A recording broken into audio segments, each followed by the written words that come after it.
ब्रह्मा के पिता हैं भगवान विष्णु, पर भगवान विष्णु के अगर कोई पिता हैं, स्वयं ब्रह्मदेव ने पूछा कि आपका पिता कौन, और ब्रह्मा और विष्णु ने मिलकर एक खंबे का, एक सुंदर पर्वत का घर्षण करना प्रारंभ करा, एक पर्वत को घुमाना प्रारंभ करा, और उस पर्वत के घुमाने से एक लिंगायत आकृति प्रकट हो गई। उस लिंगायत आकृति से आवाज आ गई कि हे नारायण, तुम मुझे पहचानना चाहते हो? भगवान विष्णु हाथ जोड़कर बोले, प्रभु आपको कौन नहीं जानता, मैं तो जानता हूं आप। परंतु ये ब्रह्मा के मन में आश्चर्य पड़ा हुआ है ना कि मेरा पिता कौन है, जगत का नारायण, और नारायण का पिता है कौन आखिर?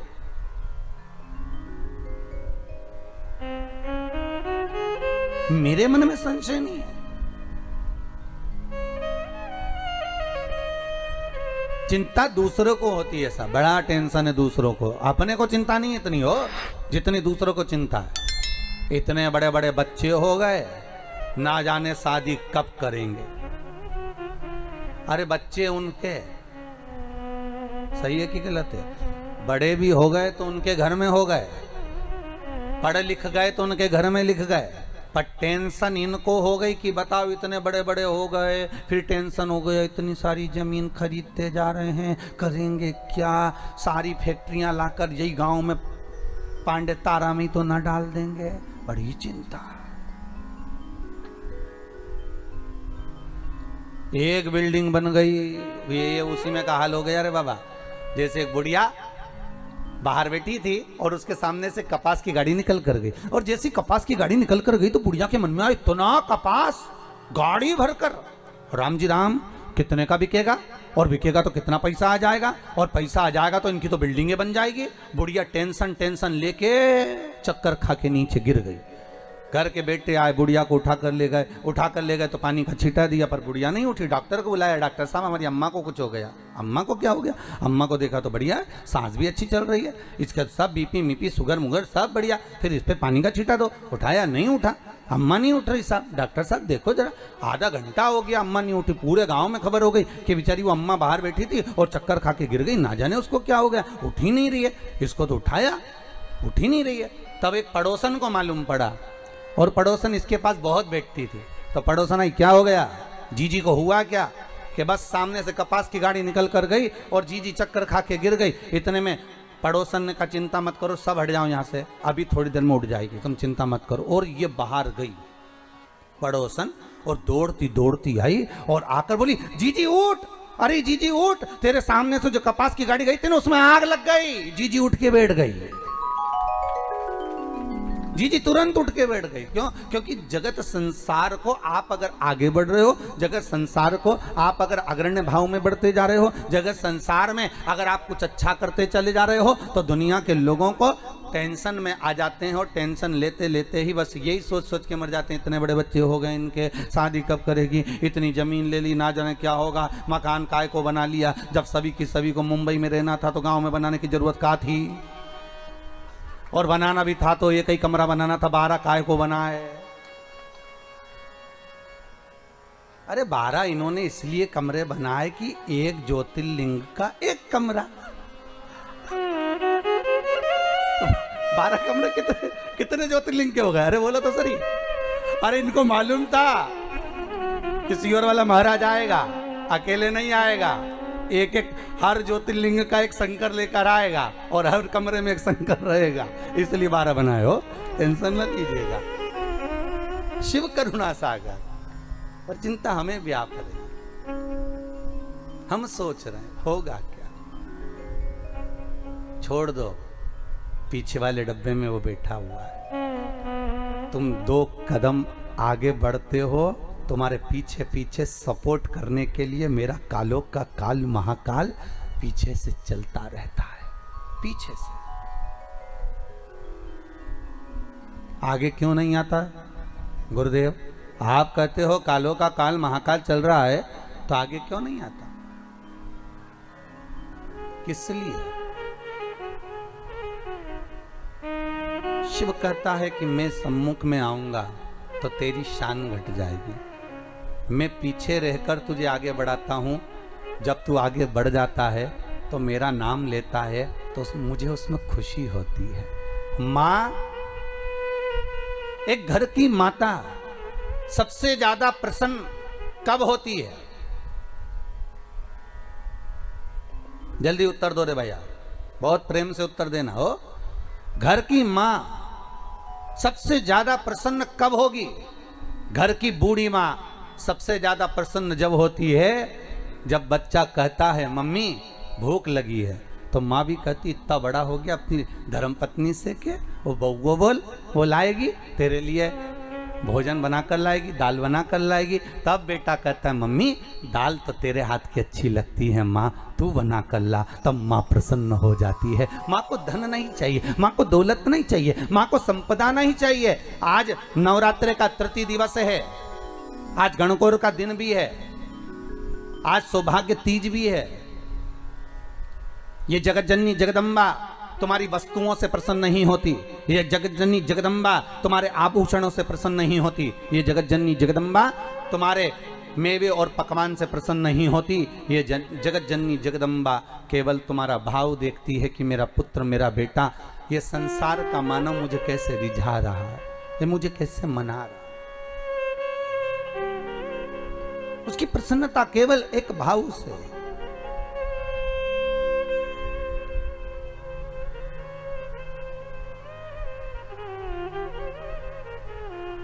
केवल एक भाव।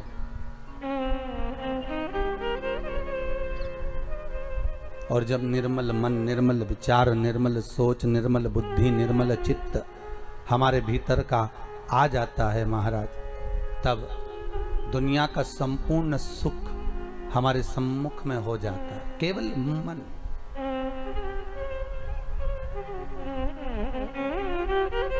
केवल मन।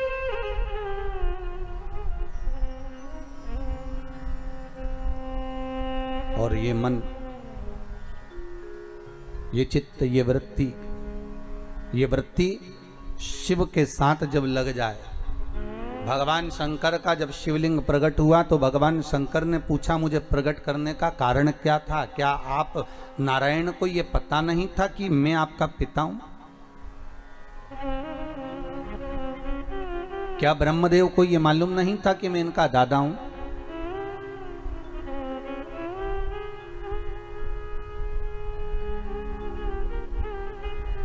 कौन है इस? जब संपूर्ण ब्रह्मांड नष्ट हो जाता है, संपूर्ण पृथ्वी जब नष्ट हो जाती है, तब आखिरी में रहता ही कौन है? एक पानी का बुलबुला, और बुलबुले में भी एक बिंदु, एक बिंदु। कभी ब्रह्म कुमारी आश्रम में जाकर देखिएगा, वहां से अगर आप ज्ञान प्राप्त करेंगे तो वहां की बहन जी बताती हैं कि मात्र अगर इस संसार की रचना का केंद्र बिंदु कोई परमात्मा है तो एक बिंदु है। वो बिंदु कोई दूसरा नहीं, आद्य शक्ति भगवान शिव ही, शंकर ही। उस ब्रह्म कुमारी आश्रम में बताया जाता है, बहन जी बताती हैं कि ये बिंदु ही शंकर है। उस शंकर से ही सर्व जगत की उत्पत्ति है। उस शिव से, उस शंकर से, उस कैलाशी से, उस त्रिकालदर्शी से सर्व जगत की उत्पत्ति है। जैसे मकड़ी जाले को बना देती है और भगवान शंकर भी उसी तरह जाले को निर्मित कर देते हैं, संसार को निर्मित कर देते हैं। पर जब देखते हैं कि संसार के लोग मुझसे दूर हो गए, ये संसार के लोग भजन चित्त वृत्ति से दूर हो गए, इनके भीतर का अहंकार जाग गया है, अहमता जाग गई है, और दिन भर एक बात कहते हैं मैं हूं, मैं कर रहा हूं। अगर मैं दुकान नहीं जाऊंगा तो काम नहीं होगा, मैं घर नहीं चलाऊंगा तो काम नहीं होगा, मैं फैक्ट्री नहीं चलाऊंगा तो फैक्ट्री नहीं चलेगी, अगर मैं नहीं होऊंगा तो यह काम नहीं होगा। हर व्यक्ति के मन में केवल एक ही बात अड़ जाती है कि मैं हूं तो हो रहा है, मैं हूं तो होगा, अगर मैं नहीं होऊंगा तो कुछ नहीं होगा। कई लोगों के मन में ये भाव। तो भगवान ने इस कोरोना महामारी में पूरे साल में दिखा दिया कि सारा लॉकडाउन लगा कर पटक कर तुमको घर में लाकर छोड़ दिया। ना तुम्हारी फैक्ट्री चल रही थी, ना तुम्हारी दुकान चल रही थी, ना तुम्हारे घर में कोई कमाने जा रहा था, ना कोई सामान लेने जा रहा था। फिर ये बताओ कि तुम्हारा घर कौन चला रहा था? घर चलाने वाला वो आदि शक्ति भगवान शिव ही था, वो त्रिकालदर्शी, वो कैलाशी, वो शंकर ही था। भगवान शिव को दिखाना था कि ये मैं हूं। इसलिए रुद्राष्टाध्याय में आया, आकाश पताल सर्वस्व में कोई दूसरा नहीं। तलातल में मैं हूँ, रसातल में मैं हूँ, जलचर में मैं हूँ, थलचर में मैं हूँ, वायुचर में मैं हूँ, तुम्हारी श्वासों में मैं रमण कर रहा हूँ। तुम मुझे पहचान गए, फिर संसार सागर का कोई दुख तुम्हारे सम्मुख में नहीं आ सकता।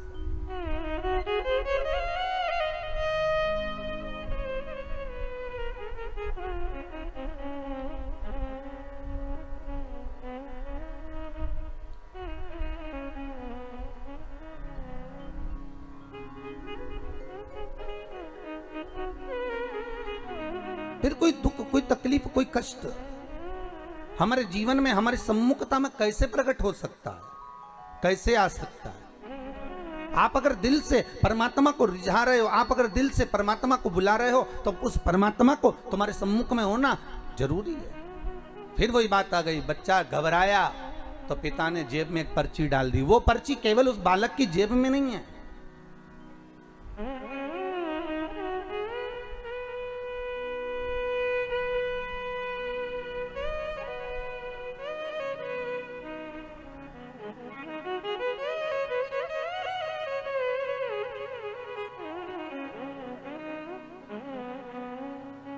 वो पर्ची केवल एक बालक की जेब में नहीं, वो पर्ची भगवान जब हमें पैदा किया, संसार सागर में जब उसने भेजा, माता के गर्भ से जब हमने जन्म लिया, वो पर्ची भगवान ने अपनी जेब में भी डालकर भेजी है। इस मन में एक पर्ची को रख दिया गया है कि जब तू दुख लगे, जब तुझे कष्ट लगे, जब तुझे लगे कि अब कोई साथ नहीं दे रहा, तब चिंता मत करना, वो पर्ची को निकाल लेना कि पीछे मैं खड़ा हूं, तो चिंता मत करना, मैं तेरे साथ में हूं। अगर सुख में हूं तो दुख में भी तेरे साथ में हूं। क्यों चिंता कर, क्यों चिंता? आज तीज है, सौभाग्यवती केवल 7 दाने चावल के जल के पात्र में चंदन में भिगोकर डाल देने पर और उससे कामना कर कर, आरोग्यता की कामना कर कर, मात्र घर के जो मटका होता है, परिंदा होता है, उसके पास में समर्पित कर देने पर भगवान शंकर का नाम स्मरण कर कर जीव की रोग से मुक्ति भी हो जाती है। रोग नहीं घेरता उसको, आरोग्यता का अनुभव, आरोग्यता का सुख प्राप्त होता है। शिव महापुराण के लिए लोग कहते हैं, कई लोगों के, कई विप्रजन, कई ब्राह्मण जन भी पूछते हैं, गुरुदेव ये बताओ कि इतने सारे उपाय आप बताते हो पुराणों में से निकाल कर, और हम भी प्रयास करें इसको निकालने के लिए, तो हम कौन सी पुराणों में ढूंढे? तो आपसे भी निवेदन है, स्कंद पुराण से निकालिए, लिंग पुराण से निकालिए, नर्मदा पुराण से निकालिए, देवी भागवत से निकालिए, श्रीमद् भागवत से निकालिए, शिव महापुराण से निकालिए, गर्ग संहिता से निकालिए, पद्म पुराण से निकालिए, राधा वल्लभी से निकालिए, एक एक पुराण में से, एक एक चरित्र में से, और तो और हम तो सहज भाषा में कहते हैं कि गीता प्रेस गोरखपुर की सारी गीता प्रेस गोरखपुर के अंक को लेकर आ जाइए, चाहे शिव अंक हो, चाहे सती अंक हो, चाहे पार्वती अंक हो, चाहे मानस अंक हो, चाहे धेनु अंक हो, एक एक भगवान गीता प्रेस का एक एक अंक खरीद कर लेकर आओ, कल्याण का एक एक अंक तुम्हारे पास में लेकर आओ, और उस अंक में से एक एक उपाय को निकालने का प्रयास करो। आपको सारे उपाय मिल जाएंगे जो इस व्यासपीठ से बताए जाते हैं। सारे उपाय आपके सामने आ जाएंगे कि जो व्यासपीठ से दिए गए, सारे उपाय आपके सम्मुख में, आप निकालो और उसको पढ़ो और उसको लाइए। बस दबा दिया गया। आज ढोंग, प्रपंच, छल ने, दुनिया के लोगों ने शिव महापुराण के उपायों को, शंकर की कथा को दबा दिया था।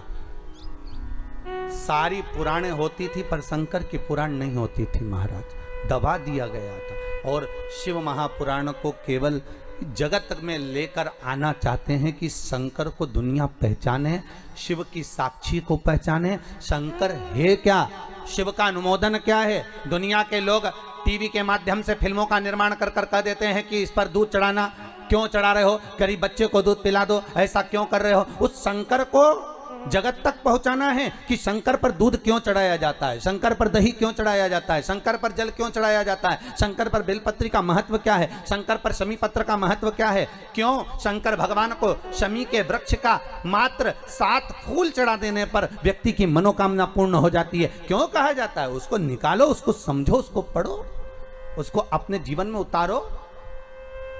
सारे देवी देवताओं को बहुत सा सामान चाहिए होगा, पर मेरे विश्वनाथ को कुछ नहीं चाहिए, मेरे शंकर को चाहिए क्या?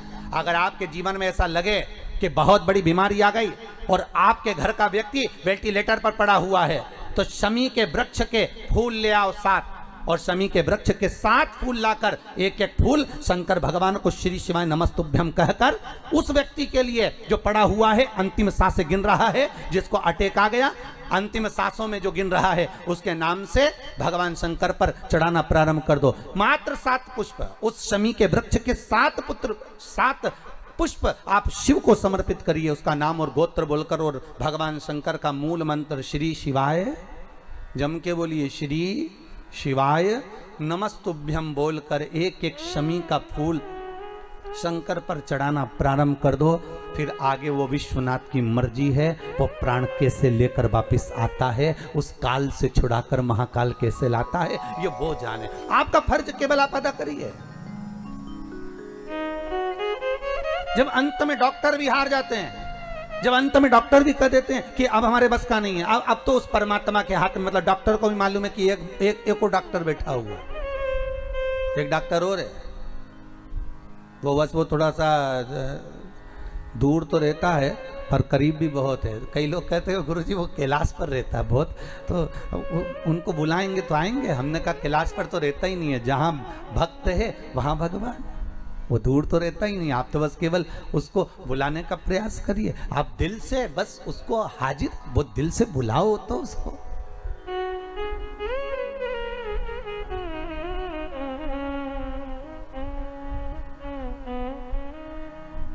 ये बघेल परिवार का बालक ने टीवी पर कथा सुनकर मन में सोच लिया था कि शिव महापुराण की कथा कराना। ये बालक कहता है कि गुरुदेव हमने तो सोचा ही नहीं था कि आप गांव के अंदर गांव के अंदर गांव, वहाँ प्रतापगढ़ से रानीगंज से फिर या कौन सा गांव पांडतारा में है कथा करने आ जाओगे। ये बड़ा आश्चर्य की बात। तो ये केवल कोई ना हमारे बस का है ना आपके बस का है। बघेल परिवार अच्छे सुन लेना, ये तो शिव के बस का है। शंकर से आपने विनती करी तो भोलेनाथ ने यहाँ कथा करवा दी। शान जाएगी पकड़ लो हाथ त्रिपुरारी, नहीं तो डूब जाएगी। हमारा क्या बिगड़ना है, दुनिया कहेगी तो यही कहेंगे। बताओ शंकर जी की कथा सुनी थी, खूब शिव जी की कथा सुनी, खूब शंकर का अनुमोदन करा, खूब शिव जी का भजन करा, खूब शंकर जी पे बेलपत्र चढ़ाई। सियोर वाला महाराज बोला था ऐसा पूजन करो, खूब करा, उसके बाद भी दुख मिला। कहां से मिला? नहीं, शंकर जी से कह देना हम सियोर वाले महाराज को नहीं जानते, हम तो आपको जानते। कथा के माध्यम से हम आपको पहचानने लगे। रुक्मणी जी जब सिंहासन पर बैठती थी और नारद जी आकर ज्ञान देते थे तो रुक्मणी ने कृष्ण को कभी नहीं देखा था, एक बार भी। पर रुक्मणी जो सुनती थी तो कृष्ण से प्रेम करने लगी थी। बस वही स्नेह आपका शिव से हो जाए।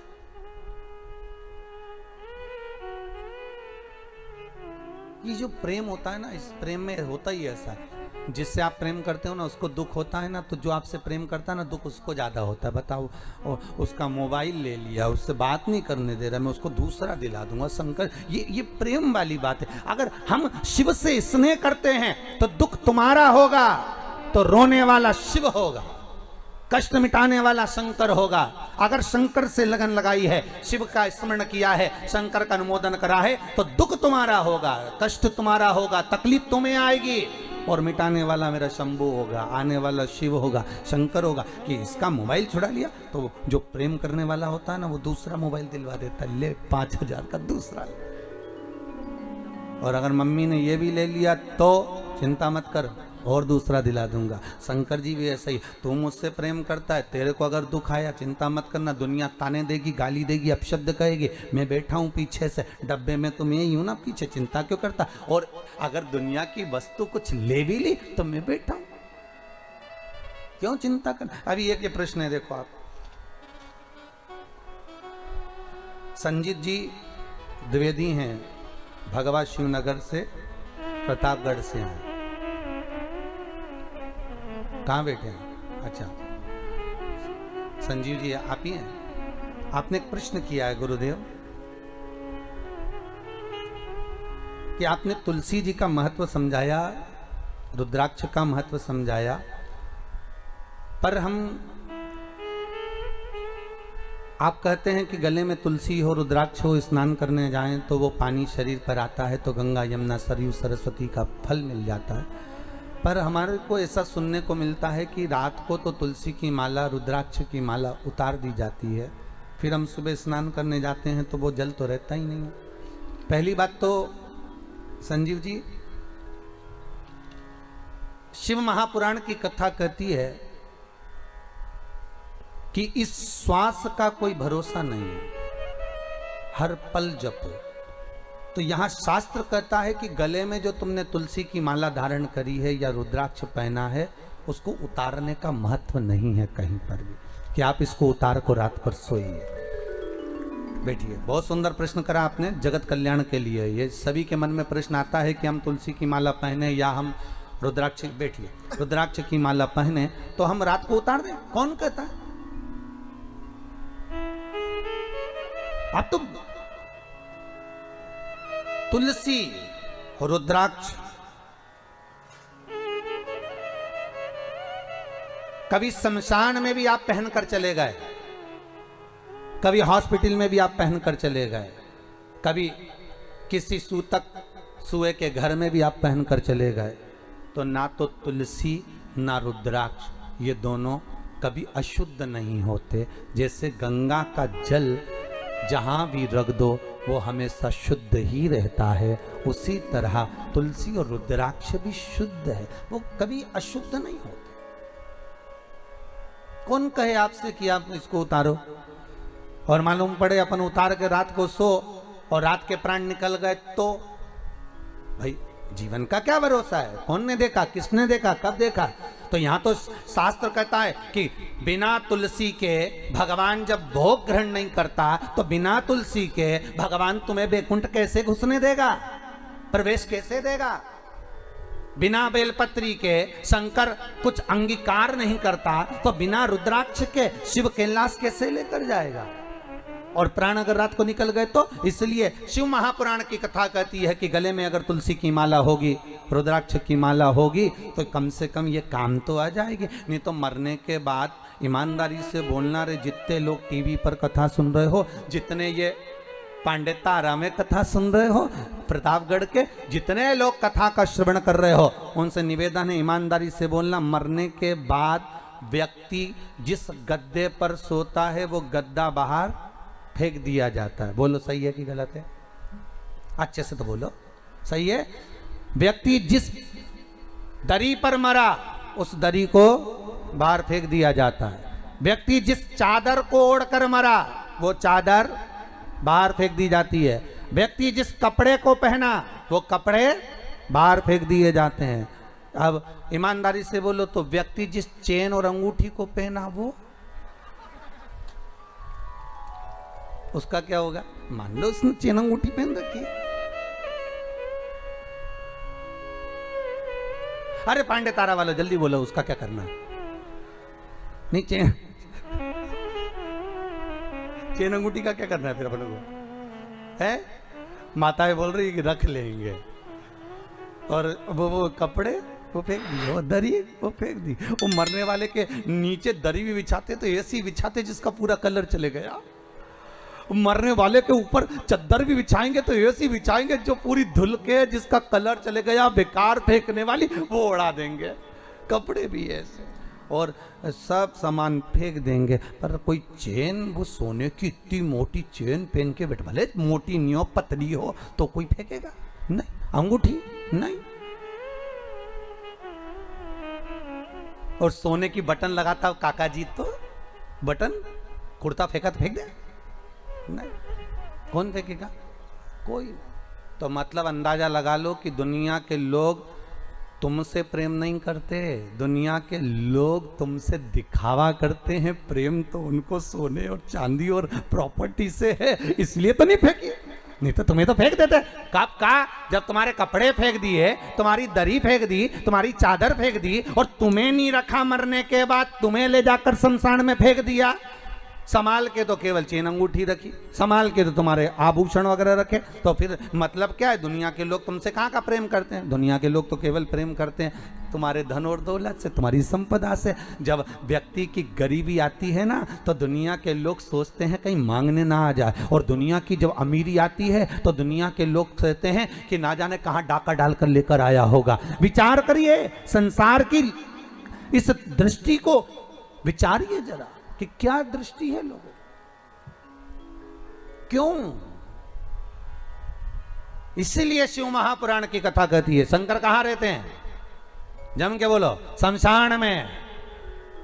शिव शमशान में निवास करते हैं, क्योंकि उनके ससुर दक्ष प्रजापति ने श्राप दिया था, हे शंकर मैं तुम्हें श्राप देता हूं कि तुम शमशान में निवास करोगे। शंकर भगवान बड़े खुश हुए, मेरे ससुर जैसा दुनिया में कोई ससुर नहीं होगा। प्लाट भी दिलाया तो ऐसी जगह जहां कोई कब्जा ही नहीं करेगा। इतनी सुंदर जगह पर मुझे रहने की व्यवस्था दे दी, वहां कौन कब्जा करने जाएगा? बस सबसे ज्यादा दुख था शमशान में रहने पर तो पार्वती जी को दुख था। पार्वती जी हमेशा शंकर जी से कहती थी अपन शमशान में रहते हैं, अपने को कौन मिलने आएगा? शंकर जी बोले चिंता मत कर, नहीं आएगा तो बांध के लाया जाएगा, और जो एक बार आ गया दूसरी बार कभी नहीं जाएगा।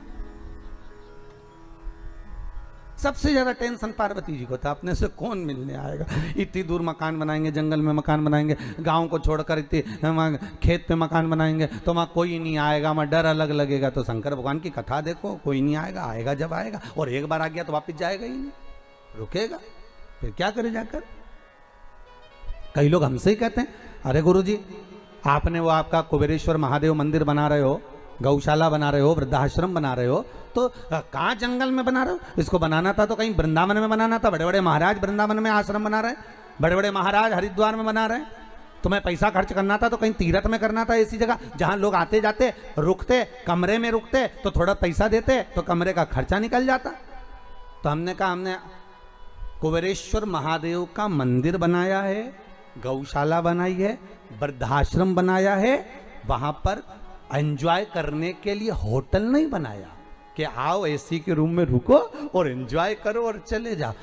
जिसको आना है वो शंकर जी के लिए आएगा, जिसको आना है वो गौ माता के लिए आएगा, जिसको आना है शंकर से मिलने के लिए आएगा। इसलिए कुबेर भंडारी का जो मंदिर सीहोर से 10 किलोमीटर दूर पर जंगल में जो बनाया जा रहा है, उसका कारण केवल इतना है कि यहां जो आएगा केवल शंभू के लिए आएगा, और जो शंकर के लिए आएगा तो कुबेर भंडारी उसके लिए खजाना खोल ही देगा, इसलिए उसको वहां बनाया। और सबसे ज्यादा धन्यवाद तो आपको दूंगा, जिन जिन लोगों ने उसमें सहयोग करा, दान का एक एक रुपया अगर आपने दिया है, अपन रहे ना रहे पर अपना दिया गया वो दान सत्कर्म कम से कम सही जगह लग तो गया। गौ माता में, वृद्धाश्रम में, उस मंदिर में सही जगह लग तो रहा है। इसकी प्रसन्नता होना चाहिए, इसकी प्रसन्नता।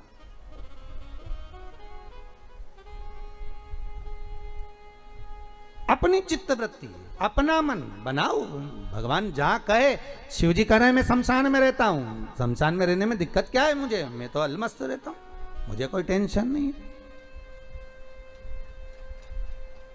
पार्वती जी बोली कितना बुरा लगेगा लोगों को यहां आने में। शंकर भगवान बोले आने में बुरा लगेगा तो लगे, पर जो भी आएगा थोड़ी देर कम से कम बैठेगा तो सही हो।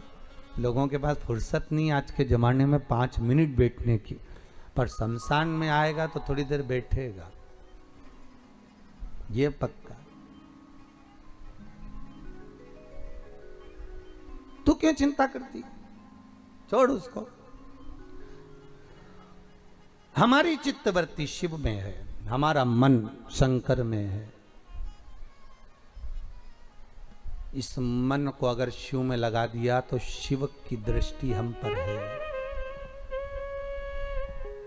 शिव की दृष्टि हम पर। एक और प्रश्न है, बड़ा सुंदर है हमारा प्रश्न। क्या किसी ने लिखा है,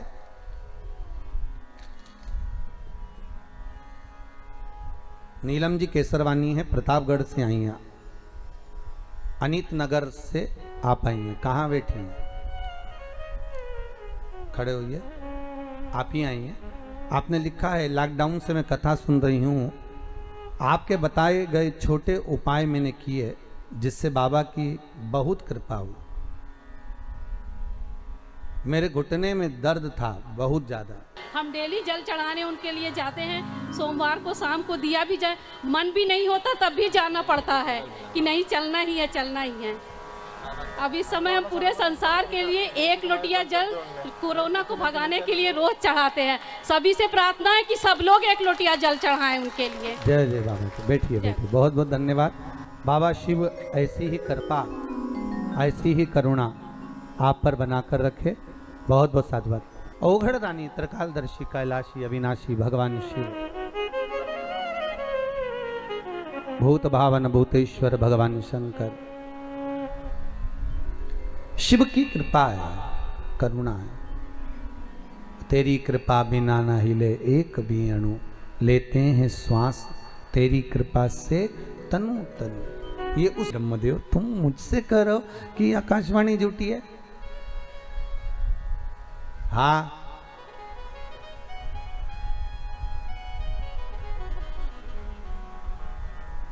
शिवलिंग जब प्रकट हुआ,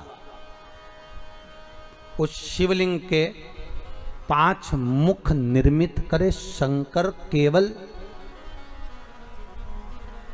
शिव केवल प्रामाणिकता देने के लिए। बहुत सुंदर चरित्र, जरा ध्यान दीजिएगा।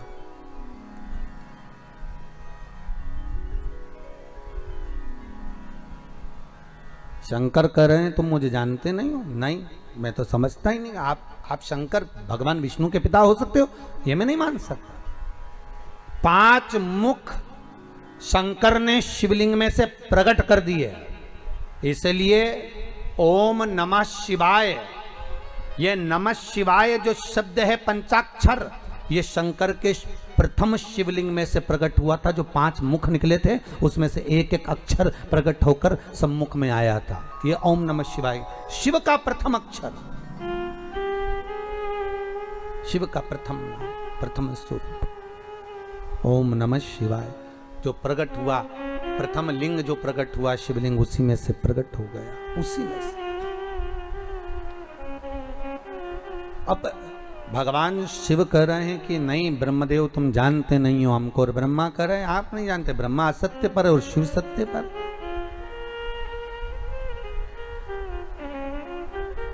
कितने प्रमाण भगवान शंकर ने ब्रह्मा को दे दिए, पर ब्रह्मा मानने को तैयार नहीं।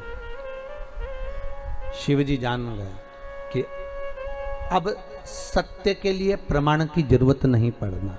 अब प्रमाण देगा ब्रह्मा असत्य के लिए। शंकर जी ने ब्रह्मा जी की बुद्धि ऐसी कर दी कि ब्रह्मदेव भगवान विष्णु से बोले अगर ये आपके पिता हैं तो आपके पिताजी के चरण कहाँ हैं और सिर कहाँ है।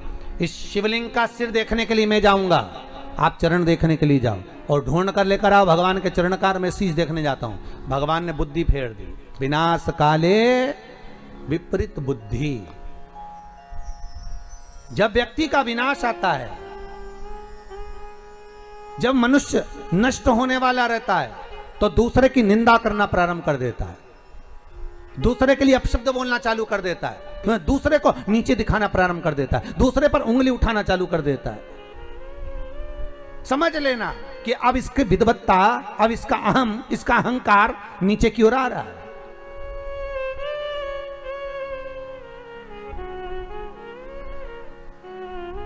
उठाओ उंगली, मना नहीं है, पर पहले सबूत सामने रखो। ब्रह्मा जी भी बार बार कह रहे हैं सिर कहाँ है, कहाँ है चरण। गए भगवान विष्णु ने कहा क्या चाहते हो ब्रह्मदेव। ब्रह्मदेव कह रहे हैं कि आप चरण ढूंढो। भगवान का ठीक है मैं जाता हूँ चरण ढूंढने के लिए। शिवलिंग का चरण ढूंढने के लिए भगवान नीचे गए, ब्रह्मा शीश ढूंढने के लिए ऊपर गए। अब भगवान चरण ढूंढने गए, उनको चरण मिले ही नहीं, वापिस आ गए। ऊपर गए ब्रह्मा जी, जाते जाते केतकी का पुष्प मिल गया, उसको ले लिया साथ में। गौ माता मिल गई, उसको ले लिया साथ में। चलो तुम सबूत देना, कह देना कि भगवान ब्रह्मा को सिर मिल गया। तो झूठ बोलने का क्या लाभ होगा। केतकी के पुष्प से बोला तुझे सुगंधित बना कर रखूंगा, देवताओं पर तू चढ़ेगा। और गाय कहने लगी मेरा क्या लाभ। तो भगवान ब्रह्मदेव कहने लगे अगर तू जाकर मेरे भगवान शिव के सामने एक बार झूठ बोल देगी तो तुझे घर की पहली रोटी खाने को मिलेगी। गौ माता बोली चलो ठीक है बोल देती हूँ। चले गए, आ गए सामने। भगवान ब्रह्मा ने भगवान विष्णु से पूछा नारायण हे प्रभु आपको क्या भगवान के चरण मिले। भगवान विष्णु ने तो कह दिया मुझे चरण मिले ही नहीं। शंकर भगवान के मुख से निकल गया जय हो सत्यनारायण भगवान की। स्कंद महापुराण की कथा कहती है सत्यनारायण की कथा यही शंकर की कथा से निकली है। कौन से भगवान की कथा? सत्यनारायण भगवान। क्योंकि भगवान विष्णु शिव जी के सामने सत्य बोल दिए थे, इसलिए उनका नाम हो गया था, जम के बोलो, सत्यनारायण। अब आज के जमाने में तो जिसका नाम सत्यनारायण रहता है वो भी असत्य बोलता फिरता है। बड़ी आफत है। अरे कम से कम थोड़ा बहुत तो नाम का अंश रखो रे, कम से कम थोड़ा बहुत तो नाम का ध्यान रखो कि अपना नाम क्या है। अगर तुम्हारा नाम शांति बाई है तो कम से कम थोड़ी तो शांत रहे है? और अगर तुम्हारा नाम भीम सिंह है, वो हमारे यहाँ एक पंडित जी हैं, उनका नाम भीम है, और तो वो हमेशा ही भीम जैसी दादागिरी दिखाते रहते। वो तो जब देखो जब दादागिरी है दिखा, और जो भी मिले उससे बस वो दादागिरी, मैं ऐसा कर दूंगा। मैंने कहा ए भीम शांति बैठ।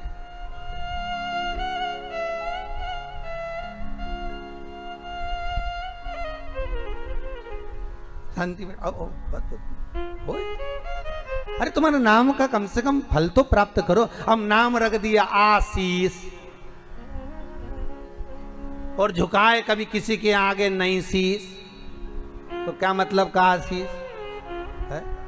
अरे थोड़ा गुरु के चरण में, परमात्मा के चरण में, माता पिता के चरण में, बड़ोजन के चरण में थोड़ा बहुत तो शीश झुकाओ।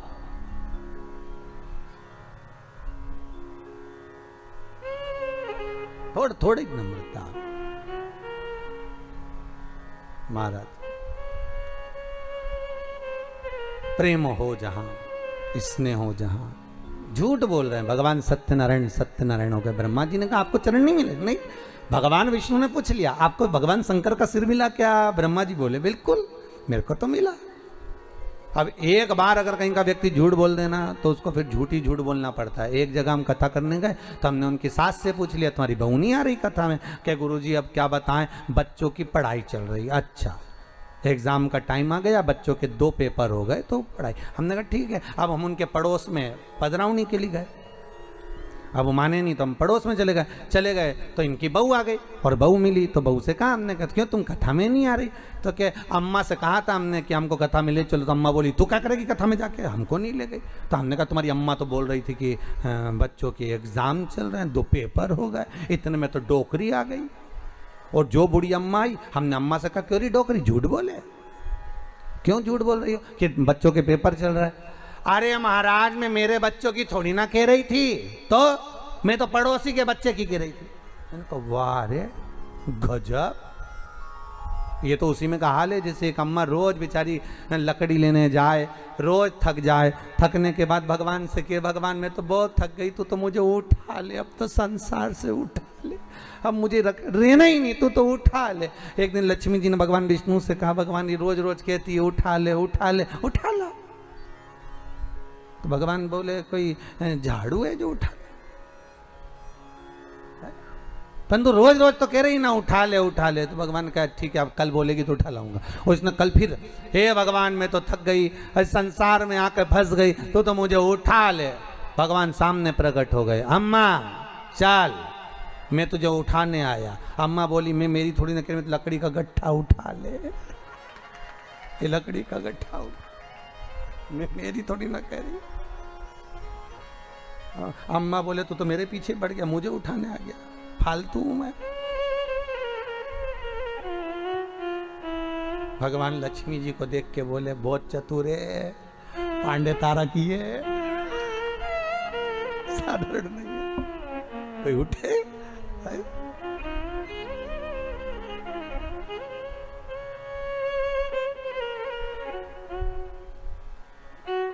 एक बात तो है पांडे तारा में आनंद तो है, कुछ भी हो उत्तर प्रदेश की ये धरा आनंदमय तो है महाराजो, आनंद। अब भगवान ने ब्रह्मा से कहा कि तुम बोलो क्या तुम्हें सिर मिला? हाँ, आकाशवाणी हो गई, ब्रह्मा झूठ बोल रहे हैं, ब्रह्मदेव असत्य बोल रहे हैं। असत्य बोल रहे हैं। हाँ, ब्रह्मा जी बोले आकाशवाणी झूठी है, ना मानो तो पूछ लो ये केतकी के पुष्प से। केतकी के पुष्प को भगवान ने लिया और पूछा क्यों केतकी के पुष्प? क्या ब्रह्मा जी को सिर मिला? क्या ब्रह्मा जी को मस्तक मिला? केतकी का पुष्प ब्रह्मा को मस्तक मिला जानकर केतकी का पुष्प बोला हाँ, ब्रह्मा को शीश मिला, ब्रह्मा को सिर प्राप्त हुआ है, ब्रह्मा को मस्तक मिल गया। हाँ, भगवान आकाशवाणी कर कर बोले ये ब्रह्मा जिस केतकी के पुष्प को लेकर आया है वो झूठ बोल रहा है। ए केतकी के पुष्प, भगवान शंकर कहते केतकी के पुष्प में तुझे श्राप देता हूं, सारे देवताओं पर तू चढ़ेगा पर शंकर पर कभी नहीं चढ़ेगा। और अगर कोई भूल से भी केतकी का पुष्प शंकर को चढ़ा देगा तो 1000 गौ हत्या के बराबर उसको दोष लग जाएगा। इसलिए केतकी का फूल सारे देवताओं पर चढ़ता है पर भगवान शिव पर नहीं चढ़ता, शंकर पर नहीं चढ़ता।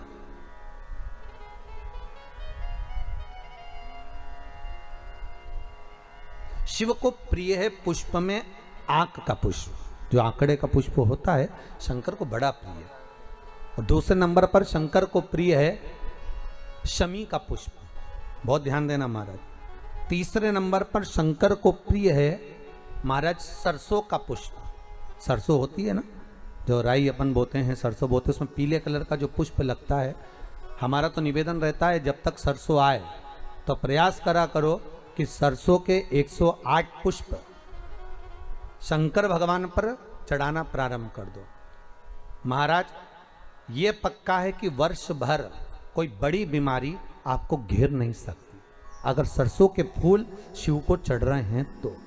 और प्रयास करना कि सरसों का जो पुष्प होता है, सरसों का जो फूल होता है महाराज, अगर कोई व्यक्ति को किडनी या लीवर से जुड़ी हुई कोई तकलीफ होती है या किसी व्यक्ति का एक्सीडेंट हो गया होता है और उसका कोई अंग रह गया हो, कोई शरीर का कोई भाग रह गया और वो काम नहीं कर रहा हो, जैसे किसी के पांव रह जाते हैं एक्सीडेंट के बाद, किसी का हाथ रह जाता है या कोई अंग काम नहीं कर रहा हो, वहाँ ब्लड पहुँच नहीं रहा हो, वो जगह एकदम सुन्न हो गई हो, खाली पड़ गई हो, तो उसके लिए शिव महापुराण की कथा कहती है कि सरसों के पुष्प 11 शंकर जी के राइट भाग में, जहाँ शिव जी के गण दरवाजे के द्वारपाल मणिभद्र जिस जगह पर निवास करते हैं, कौन निवास करते हैं? मणिभद्र। शंकर जी के दरवाजे के द्वारपाल हैं मणिभद्र जी। तो मणिभद्र दरवाजे के द्वारपाल में राइट भाग में मणिभद्र जी विराजते हैं। मतलब राइट भाग कौन सा हुआ? जब आप मंदिर से बाहर निकलेंगे तो राइट भाग, मंदिर में प्रवेश करेंगे जब राइट नहीं होना चाहिए, आप मंदिर से जब जाएं तो राइट भाग। मतलब आप मंदिर से राइट से जाएंगे तो शंकर जी का भी राइट हो जाएगा, क्योंकि शिव जी ऐसे बैठे हैं तो शंकर जी का भी राइट हो गया, देवता उनका भी राइट हो गया, तो राइट भाग सीधा हाथ मणिभद्र जी का स्थान। 11 सरसों के पुष्प मणिभद्र के उस द्वार पर आप रख दीजिए और मणिभद्र के द्वार पर रखकर अंदर जाकर 108 वापिस जब आप बाहर निकल रहे हैं, ये पुष्प आप रखने के बाद एक बार बाहर जाएंगे फिर वापिस आएंगे मणिभद्र के रखने के बाद, और अंदर जाकर 108 सरसों के पुष्प शंकर को समर्पित करेंगे महाराज। उस सरसों के पुष्प जो शिव जी को आप समर्पित कर रहे हैं उसको वापिस लेकर आएंगे, श्री शिवाय नमस्तुभ्यम बोलकर उस सरसों के पुष्प को महाराज सरसों के तेल की बोतल में उसको डाल लीजिए। शंकर भगवान को किसी भी प्रदोष में शाम के समय प्रदोष काल में उस तेल को वापस ले जाकर चढ़ा दीजिए शिव जी को, उसको वापस लेकर आ जाइए। उस तेल का प्रयोग आप नाभि में डालिए और जो शरीर काम नहीं कर रहा उस स्थान पर कम से कम 15 दिन 20 दिन तक उसकी मालिश करना प्रारंभ करिए। बाबा चाहेगा तो चलाने का प्रयास कर देगा और वो अंग वो शरीर काम करने लगेगा। मणिभद्र का स्मरण, श्री शिवाय नमस्तुभ्यम, सब बोलिए एक बार जमकर, श्री, अरे पहले बोल दिया, हमारे साथ तो बोलो, श्री शिवाय नमस्तुभ्यम। भगवान शिव के मंत्र का स्मरण कर कर करते सरसों का जो पुष्प है उसमें आनंद की अनुभूति है, आनंद की।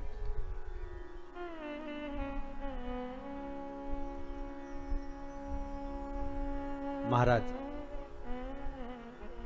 शिव अवघड़ी है, शंकर अवघड़ी। भगवान शिव कह रहे हैं, भगवान शिव बोल रहे हैं, अरे ब्रह्मा तुम झूठ बोल रहे हो, और तुम केतकी के पुष्प को लेकर आए, ये भी झूठ बोल रहा है। असत्य बोलने वाला व्यक्ति असत्य सिखाकर लगता है।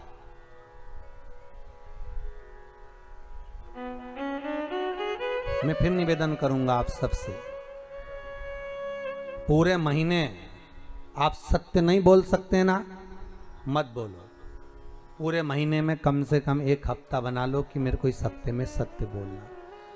एक हफ्ते भी सत्य नहीं बोल सकते तो निवेदन है, कोई 2 दिन ऐसा बना लो कि मैं 2 दिन सत्य बोलूंगा। 2 दिन सत्य नहीं बोल सकते तो शिव महापुराण की कथा कहती है कम से कम 1 दिन ऐसा बना लो कि मैं सत्य बोलूंगा। 1 दिन नहीं बना सकते तो कम से कम 2 घंटा ऐसा बना लो कि मैं सत्य बोलूंगा। 2 घंटा नहीं बना सकते तो कम से कम 1 घंटा बना लो कि मुझे सत्य सुबह 8 बजे से लेकर 9 बजे तक सत्य बोलूंगा। पर किसी को बताना मत ही सत्य तुम कि 1 घंटे में इसी समय पर सत्य बोलता हूं, नहीं तो उस समय पर पत्नी आ गई और उसने कुछ पूछ लिया तो अच्छा आपत तुम्हारी है, फिर सत्य।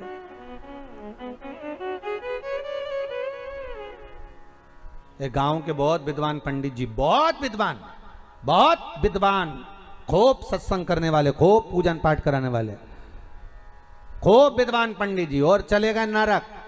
तो गांव के लोग कुछ मरने के बाद नरक गए तो अपने पंडित जी को देखा, पंडित जी तुम यहाँ? पंडित जी बोले आओ। तो तुम्हें तो स्वर्ग जाना था, तुम नरक क्या कर रहे हो? पंडित जी बोले पत्नी के कारण आया। तो पत्नी ने कैसे भेज दिया कि रोज तैयार होके मेरे सामने आके पूछती थी मैं कैसी लग रही। अब रोज मुझे झूठ बोलना पड़ता था कि तू बहुत अच्छी लग रही, भले बुरी लगे तो भी कहना पड़ता था कि अच्छी लग रही। अब उसके चक्कर में बेचारा नरक चले गए। तो तुमसे निवेदन है, तुम भी अपने पति से कभी मत पूछा करो मैं कैसी लग रही। एक आध दिन सुबह के समय पर अगर वो सत्यवादी बनकर मुंह से बोल दिया, जैसे तुमने आकर पूछा क्यों जी कैसी लग रही, और पति बोल दे ऐसी लग रही जैसे हरी घास में भैंस चर रही, अब कितना बुरा लगेगा। तो इसलिए सत्य बेचारा बोल भी नहीं पाता कि बोले तो सत्य कैसे बोले।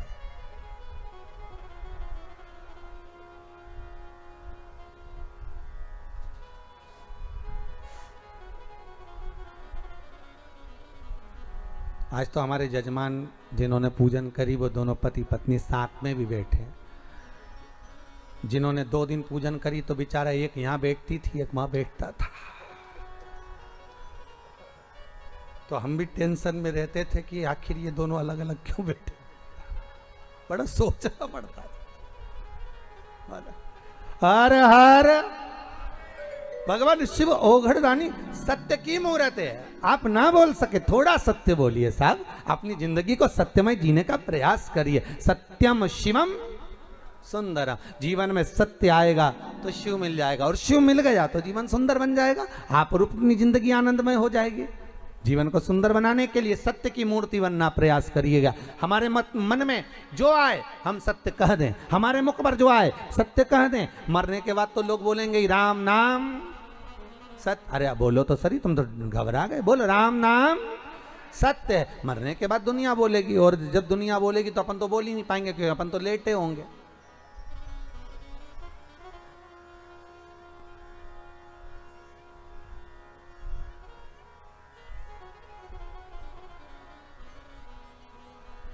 सत्य बोलने का प्रयास करिए, थोड़ा थोड़ा, ठीक है। एकदम सत्य निकालना भी बड़ा कठिन हो जाता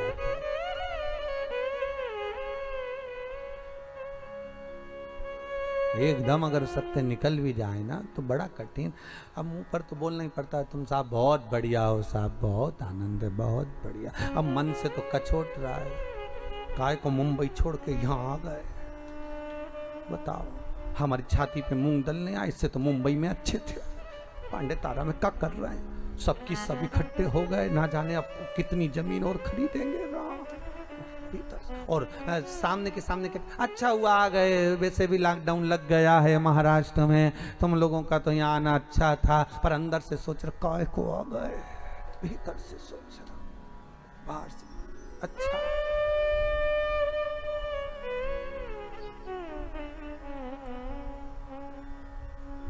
अच्छा तुम सोच तो रहे होगे महाराज कैसी कथा बाचे राम, अब ऐसी बाचे महाराष्ट्र का तो काम ये, पर अपनी जीवन में सत्यता को थोड़ा सा लाओ।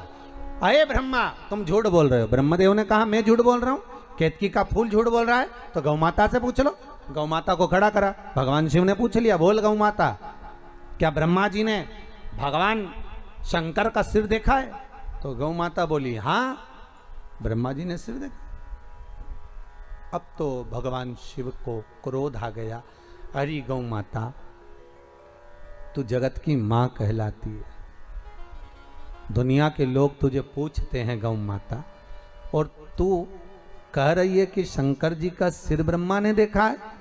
मेरे सामने इस शंकर की साक्षी में तूने झूठ बोला है गौ माता। मैं तुझे श्राप देता हूं गौ माता, तेरा पूरा शरीर पूजा जाएगा पर तेरा मुख अपूज्य माना जाएगा। हिंदू धर्म में सारी परिक्रमा आगे से होगी पर गौ माता की परिक्रमा पीछे से होगी। हिंदू धर्म में सारा दान, कन्यादान, वस्त्रदान, मुद्रादान, स्वर्णदान, अन्नदान, सारा दान आगे से होगा, पर गाय का दान पूंछ पकड़कर पीछे से होगा, क्योंकि तूने झूठ बोला है, तू असत्य बोली है। और तू असत्य क्यों बोल रही है? तू असत्य बोलने का कारण तेरा है क्या? क्यों असत्य बोली? केवल एक रोटी के लिए? और यही तो मनुष्य है साहब, मानव करता क्या, एक रोटी के लिए सत्य बोलता है, एक रोटी के लिए झूठ बोलता है, एक रोटी के लिए असत्यता का बिंदु पकड़ कर बैठता है, केवल एक रोटी के लिए।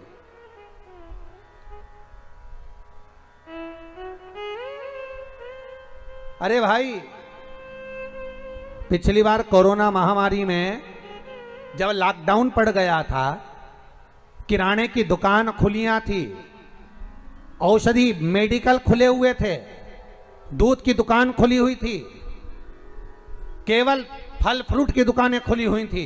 उस समय पर दुनिया के लोगों ने अपना भंडार भरने के लिए 1 रुपए की चीज को 4 रुपए महंगा कर दिया था, और अभी भी वही हो रहा है। मेडिकल वाले अभी भी 1 रुपए की दवाई को 10 रुपए ऊपर बताकर बेच रहे हैं, पर कितना बेचोगे साहब और कितना कमा लोगे? और मान लो वही जो दुनिया को बीमारी हो रही है अगर तुम्हें हो गई और मालूम पड़े वो तो महंगी सस्ती खरीद कर उसने तो कैसे पार कर कर कोरोना से लड़कर बाहर निकल गया, और मालूम पड़े जो तुमने असत्य बोलकर, झूठ बोलकर, छल कर कर, बेईमानी कर कर थोड़ा सा रुपया ज्यादा कमा लिया, और मालूम पड़े एक ही औलाद थी और निपट गई, तो क्या कर लोगे? इसलिए सत्य भाव में जितना कमाना है बाद में कमाना, 1 का 2 बाद में करना, 4 का 10 बाद में करना, पर जब तक सारा विश्व हाहाकार कर रहा है तब तक जितना बन सके उतना दुनिया के लोगों को सपोर्ट करना, दुनिया के लोगों को सहयोग करना। ये कमाने के लिए पूरी जिंदगी पड़ी है, पूरा जीवन पड़ा है सब कमाने के लिए। किराने का भाव बढ़ा देना बाद में, पर अगर अब लॉकडाउन पड़ रहा है तो उतने में ही सामान बेचना जितने का है, भले 2 रुपया कम कर दो, अपनी तरफ से दान और पुण्य करना प्रारंभ कर दो, क्योंकि ना जाने कौन सा धन आएगा, मालूम पड़े सब उजाड़ कर ले जाएगा। उस धन को बचाने का प्रयास करिए साहब। शिव महापुराण में एक कथा पहले भी कही थी, आज फिर कहते हैं। एक राजा बीमार पड़ गया, उस नगर के एक व्यक्ति का काम था, उसके पास में कमाई होती थी तो वो पैसा इकट्ठा कर कर बाजार में जाकर कोड़ियाँ खरीद कर लाता था। कोड़ियाँ देखिए, वो ऐसी छोटी छोटी कोड़ियाँ होती हैं, कोड़ियाँ खरीद कर लाता था, और उन कोड़ियों को खरीद कर लाता और कोड़ियाँ ले जाकर ढेर सारी इकट्ठी करते जाता। पत्नी कहती इतनी कोड़ियाँ क्यों ला रहे हो? पति बोला कोड़ियाँ आन दे, अपना क्या जा रहा है, इकट्ठा करता गया करते गया, बारदान पर बारदान भरता गया, बोरे बोरे भरता गया, खूब कोड़ियाँ इकट्ठी कर ली। एक दिन नगर का राजा बीमार पड़ गया। अब नगर का राजा बीमार पड़ा, वेदों ने, औषधि देने वाले डॉक्टर ने कह दिया कि राजा का एक ही इलाज है, कोड़ियां लाओ उसमें आग लगाओ, उसकी राख तैयार करो, राजा के शरीर पे मलो। राजा के शरीर पर मलोगे, राजा ठीक हो जाएगा। अब कोड़ियां देखी तो बाजार में नहीं थी, नगर में देखी नहीं थी, भंडार गृह में देखी नहीं थी। कोड़ियां कहां गई? ढूंढ रहे हैं सब। किसी को मालूम पड़ा कि गांव का व्यक्ति रोज सुबह आता है और बाजार में से सारी कोड़ियां खरीद कर ले जाता है। उसके पास पहुंचे, तुम्हारे पास कोड़ियां? हाँ, पर मेरे पैसे की, मैंने इकट्ठी करी, मैंने पैसे से लाया हूं, फ्री की नहीं है मेरे पास। सारी कोड़ियां तुम्हारी है? हाँ। राजा बीमार पड़ा है, थोड़ी कोड़ियां दीजिए, ले जाओ। उन्होंने कहा झोला खोलिए, बैग खोलिए। इसने अंदर से कोड़ियां लाया, बारदान में से थाली पर हाथ फेरा, कोड़ी डाल दी। फिर लाया, फिर कोड़ियों पर हाथ फेरा, फिर कोड़ियां डाल दी। राजा के दूत कहने लगे, ए पागल, मूर्ख है तू, बेवकूफ है, कोड़ियां लाकर दे रहा है तो थाली पर हाथ क्यों फेर रहा है? डायरेक्ट ला के डालता क्यों नहीं है? पूरा बारदान उठाकर क्यों नहीं दे देता? पूरा बोरा उठाकर क्यों नहीं दे देता? पूरा बैग उठाकर क्यों नहीं दे देता? महाराज, ये कोड़ियों में मैं वो कोड़ी ढूंढ रहा हूं, ना जाने कौन सी एक कोड़ी ऐसी आ गई जो मेरी इतनी कोड़ियों को, रखी रखाई कोड़ियों को लेकर चली गई। वो गांव का व्यक्ति सोच रहा है कौन सी कोड़ी थी, उस कोड़ी को ढूंढने का प्रयास कर रहा हूं। यही हमारी जिंदगी है। कोई बेईमानी की ऐसी कोड़ी तुम्हारे घर में ना आ जाए कि मालूम पड़े रखा रखाया भी सब लेकर चले जाए। कोई सत्य की कोड़ी ऐसी आती है, ईमानदारी की कोड़ी कोई ऐसी आती है, पुण्य की कोड़ी कोई ऐसी आती है, एक धन, एक रुपया कोई सत्कर्म का ऐसा आता है कि घर में, गांव में, परिवार में शिव महापुराण की कथा करवा देता है। कोई रुपया, कोई कोड़ी ऐसी आती है जो सत्कर्म में लगा देती है, और कोई कोड़ी ऐसी आती है जो रखा रखाया भी बर्बाद कर कर चली जाती है। बघेल परिवार को तो सोचना चाहिए कि पुण्य की कोई कोड़ी आपके पास आई होगी जो भगवान शंकर की कथा हो गई। तो कोई ऐसा धन मत कमाना, एक का दो कर मत कमाना। इस कोरोना महामारी में दुनिया का सपोर्ट करो, सहायता करो कि कोई धन ऐसा ना आ जाए कि मालूम पड़े हमारा रखा रखाया भी चला जाए, हमारी पूंजी, हमारा जीवन सब समाप्त हो जाए। उस कोड़ी को ढूंढना, फिर मत करो एक का दो, थोड़ा समय रुक जाओ भाई, थोड़ा।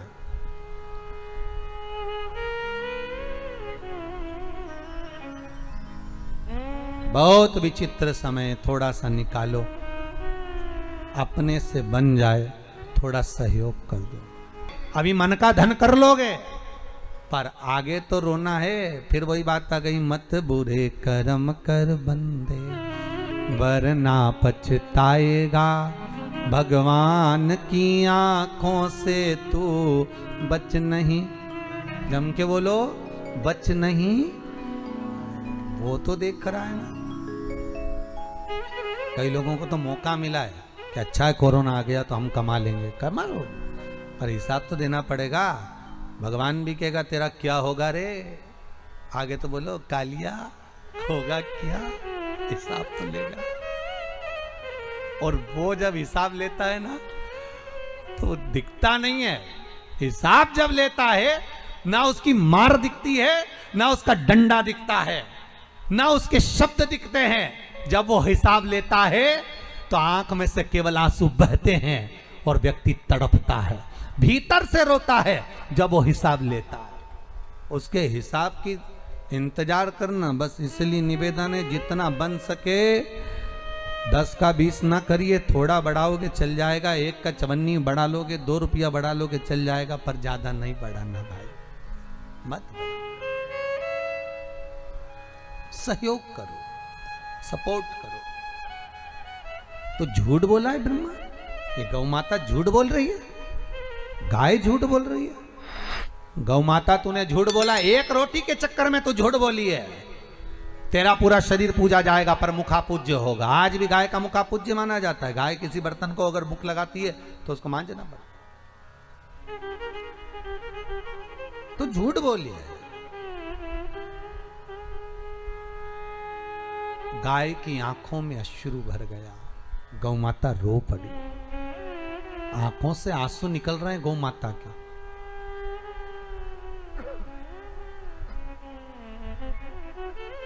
केवल मनुष्य नहीं रोता, केवल मानव की ही आंख में आंसू नहीं आते, जीव भी रोता है, जीव भी रोता है।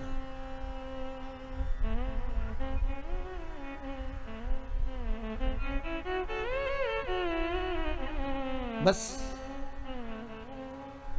मनुष्य रोता भी है और मुस्कुराता भी।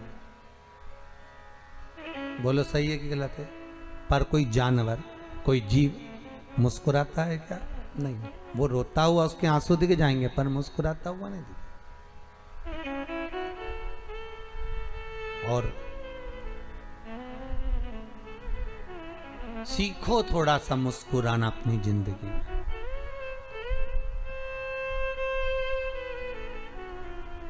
रोने की कला सिखाई नहीं जाती, भगवान पैदा करते से ही भेज देता है कि रोना है।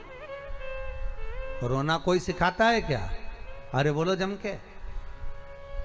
रोने की कला कोई नहीं सिखाता। पैदा होते से ही मां के गर्भ से बाहर निकलते से काए काए कर कर रोना पड़ता है, कोई नहीं सिखाएगा। पर मुस्कुराने की कला सिखाना पड़ती है और मुस्कुराना सीखना पड़ता है।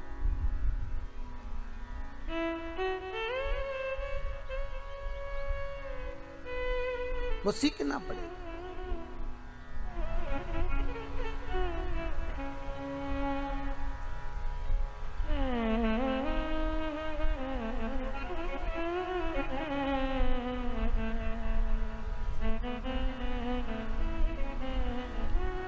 बस इस चित्तवृत्ति से हम अपने भी चेहरे पर प्रसन्नता लाएं और दूसरे के चेहरे पर भी प्रसन्नता लाएं। ब्रह्मा, तुम्हारी जरा सी गलती में तुमने झूठ में शामिल करा गौ माता को, केतकी को शामिल करा, आखिर में उनको रोना पड़ा। ये रोना दूसरे की संगत से हो रहा है।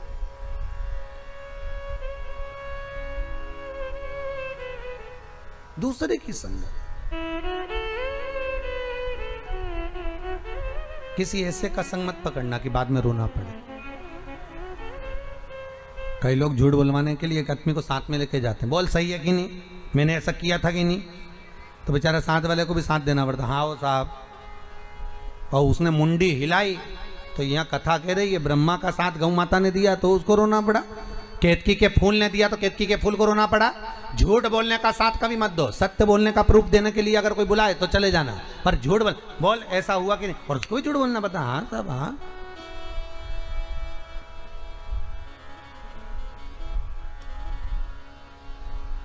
एक लड़के को देखने के लिए एक लड़की वाले आए, और लड़की वाले आए बेचारे 4 लोग, और लड़के वाले बैठ गए 20 लोग, और सब लड़के वाले की तारीफ करे, क्या जोरदार लड़का साहब, खूब जोरदार है, काम धाम बहुत बढ़िया, इनकी फैक्ट्रियां चल रही है जोरदार, अच्छा, दुकान धंधा पानी बहुत बढ़िया, अच्छा, लड़का देख लो कितना बढ़िया, बहुत बढ़िया, काम धाम भी बहुत बढ़िया, अच्छा हो, और लड़के के रिश्तेदार भी बहुत बढ़िया, अच्छा, सब तारीफ कर रहे हैं, सब दिखने में भी अच्छा है। तो फिर किसी ने पूछा बोलचाल में अच्छा है कि नहीं है? बहुत बढ़िया, बोलचाल में भी अच्छा। अच्छा, लड़के को सिखा के बोला था कि बोलना मत ही, तू बस चुपचाप बैठे रहना, तू मत बोल।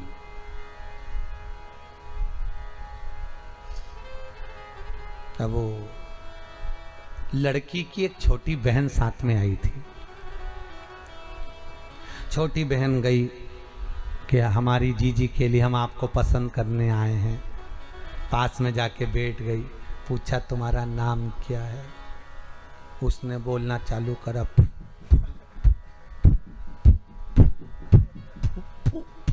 फूलचंद। 1 घंटे तक तो फूफू बोला और बाद में बोला फूलचंद। लड़की वापिस आकर अपने मम्मी से बोली अटका है, अटका है।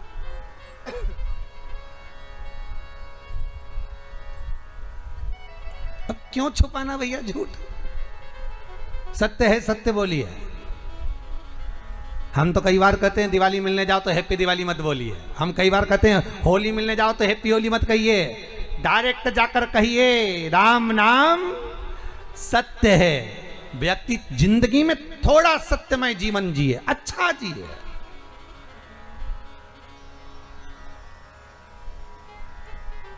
सत्य की जिंदगी जियो और उस परमात्मा के सामने अपनी सारी गुनाहों को, उस परमात्मा के सामने अपने किए गए पापों को, हमारा निवेदन रहता है शंकर के मंदिर में जब जाओ एकांत में बैठकर बाबा को अपनी सारी गुनाहें गिनवा दो, अपनी सारी गलतियां गिनवा दो। मैं पापी, मैं कपटी, मैं छली, मैं प्रपंची, मैंने बहुत गलत काम किया पर हूं तो आपका हूं, आपने बनाया, आपने पैदा करा और आपने जैसा बनाकर भेजा मैं वैसा हूं। बाबा से करो, विनती करो, निवेदन करो। आज ये कोरोना महामारी में आप अपनी गलतियों को परमात्मा के सामने कहो ना कि मैं गलती करा हूं, मैंने छल करा, मैंने कपट करा, मैंने बेईमानी करी, मैंने प्रपंच करा, मैं झूठ बोला, मैंने दुनिया पर उंगली उठाई, मैंने दुनिया में ऐब देखे। अरे भाई, एक व्यक्ति निकल कर जा रहा था, गुलाब के फूल को देखा तो कहता है कितना सुंदर गुलाब का फूल है, पर इसमें कांटे नहीं होते तो कितना अच्छा होता। आगे गया, कोयल कूक रही थी, कितना सुंदर बोलती है, पर कोयल काली नहीं होती तो कितना अच्छा होता। समुद्र का जल देखा, इतना सुंदर पानी, पर खारा नहीं होता तो कितना अच्छा होता। हर एक चीज में अब देख रहा है, हर एक चीज में गलती देख रहा है। इतने में गुलाब का फूल, कोयल और समुद्र का जल, तीनों ने मिलकर कहा, रे मनुष्य, तुझ में दूसरे की बुराई देखने की आदत नहीं होती तो तू कितना अच्छा होता। हम में ऐब देख रहा है, हम में बुराई देख रहा है कि कांटे नहीं होते, काली नहीं होती, खारा नहीं होता, पर अपने भीतर भी तो कपट देखो कि हमारे भीतर कितना भरा हुआ है, हम कितने छली हैं, हम कितने कपटी हैं, हमारे भीतर कितना प्रपंच भरा है। अरे भाई, कहना सरल है पर धारण करना कठिन है। तो हर हर महादेव लोग बोले।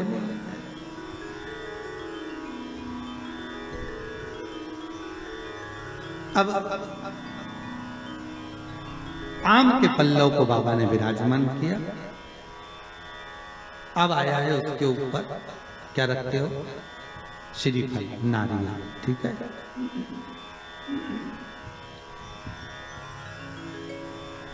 नारियल कौन, अब उसका भी प्रसंग शिव महापुराण में, स्कंद पुराण में बड़ा सुंदर है, ठीक है।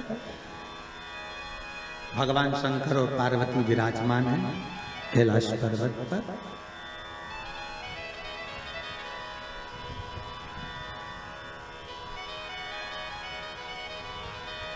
भगवान शिव के मन में बात आई, शंकर भगवान ने मां पार्वती जी से कहा,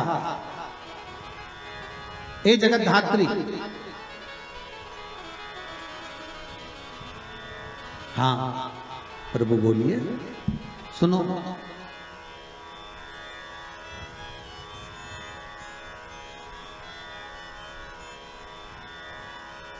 पार्वती जी का एक नाम है हेमलता। क्या नाम है? हेमलता। कई लोगों ने पूछा कि ये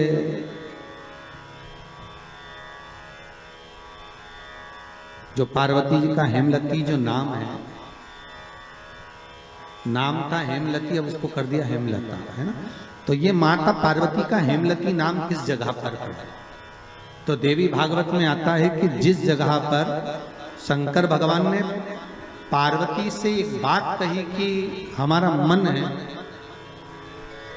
कि हम दोनों बालकों की परीक्षा लें, और पार्वती जी ने जब भगवान शिव से कहा कि बच्चों की परीक्षा क्या लेना, संतान अपनी है और इनकी परीक्षा हम क्यों लें, किस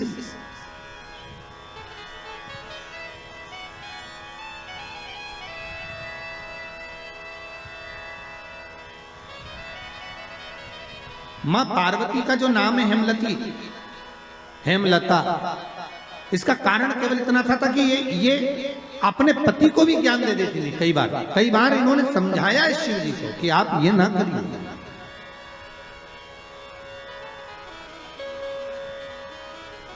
आप मत करो परीक्षा, मत करो, पर शिव तो शिव थे। बुला लिया कार्तिकेय को, गणेश जी को बुलाकर कहा बुलाकर बोले, जो पृथ्वी की परिक्रमा पहले कर कर आएगा वो प्रथम गिनती में पूजा जाएगा, प्रथम भाग उसको पूज्य करते हैं। ठीक है, जाओ परिक्रमा कर कर आओ। अब गणेश जी महाराज बैठ गए चूहे पर, कार्तिकेय बैठ गए मोर पर। अब कार्तिकेय घर के बड़े थे, उनको ये बात भान नहीं थी, उनको ये बात का ज्ञान था।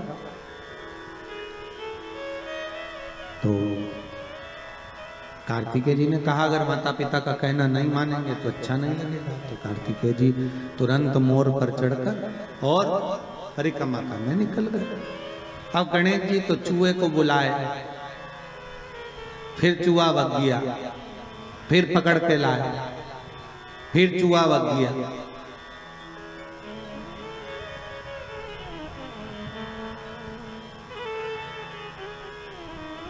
अच्छा, गणेश पुराण में लिखा है नंदी और भृंगी शंकर भगवान के ये दोनों गण इतने एबले थे महाराज कि गणेश जी जब जब चूहे पे बैठते थे और नंदी और भृंगी चूहे को अपने पास खिलाने के लिए बुला लेते थे।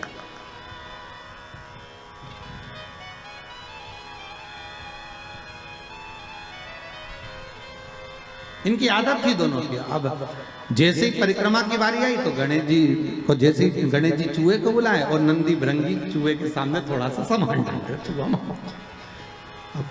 बड़ी तकलीफ। गणेश जी को लगा कि आखिर कारण क्या है। तो गणेश जी ने देख लिया कि ये नंदी भृंगी ने करी यार, तो नंदी भृंगी को देखकर कह दिया आप नंदीश्वर ये अच्छी बात नहीं है, आप मेरा चूहा बार बार बुला लेते हो तो तुम ले जाओ चूहे को, जा। अब उन्होंने चूहे पर बैठ गए, बैठकर जैसे चले शंकर जी के पास में तो शिव जी को प्रणाम कर कर कहा पिताजी परिक्रमा करने जा रहा हूं। शंकर बोले जा। अब इनको क्या मालूम था कि यहीं लगा लेगा।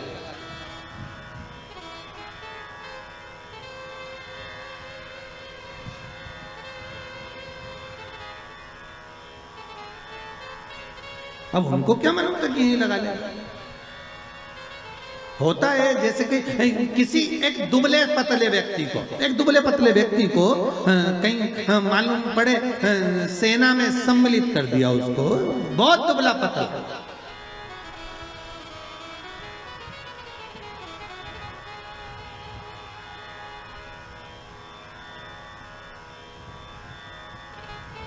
और उससे कहा जाए तो अफगानिस्तान की ओर से लड़ेगा, ले ये गोला बम का और ले जा।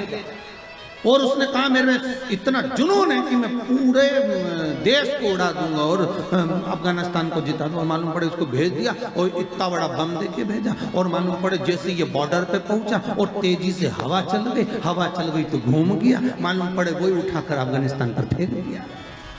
अब जिस सेना से लड़ रहा था उसी सेना को निपटा दिया। अब सोचने में सब पड़ गए कि क्यों रे तुझे लड़ने के लिए वहां भेजा था, बम फेंकना था वहां, तो क्या गलती मेरी थोड़ी ना, बम तो मैं वहीं के लिए लेकर गया था पर हवा गलत चल गई, उसने उड़ाकर मुंह इधर कर दिया तो बम इधर चल गया। गणेश जी से पूछा कि तुमको भेजा था कि तुम पृथ्वी की परिक्रमा करने जाओ, तो तुम ये क्या कर रहे हो? गणेश जी बोले पिताजी शांत रहिए और परिक्रमा लगाने दीजिए। और परिक्रमा लगाई गणेश जी महाराज ने, एक नहीं 3, और 3 परिक्रमा लगा के सामने खड़े हो गए। पिताजी वर दीजिए। पिताजी ने पूछा काय का वर? पृथ्वी की परिक्रमा करके आया। शंकर भगवान बोले बता मेरे आजू बाजू घूम लिया और क्या पृथ्वी की परिक्रमा कर लिया।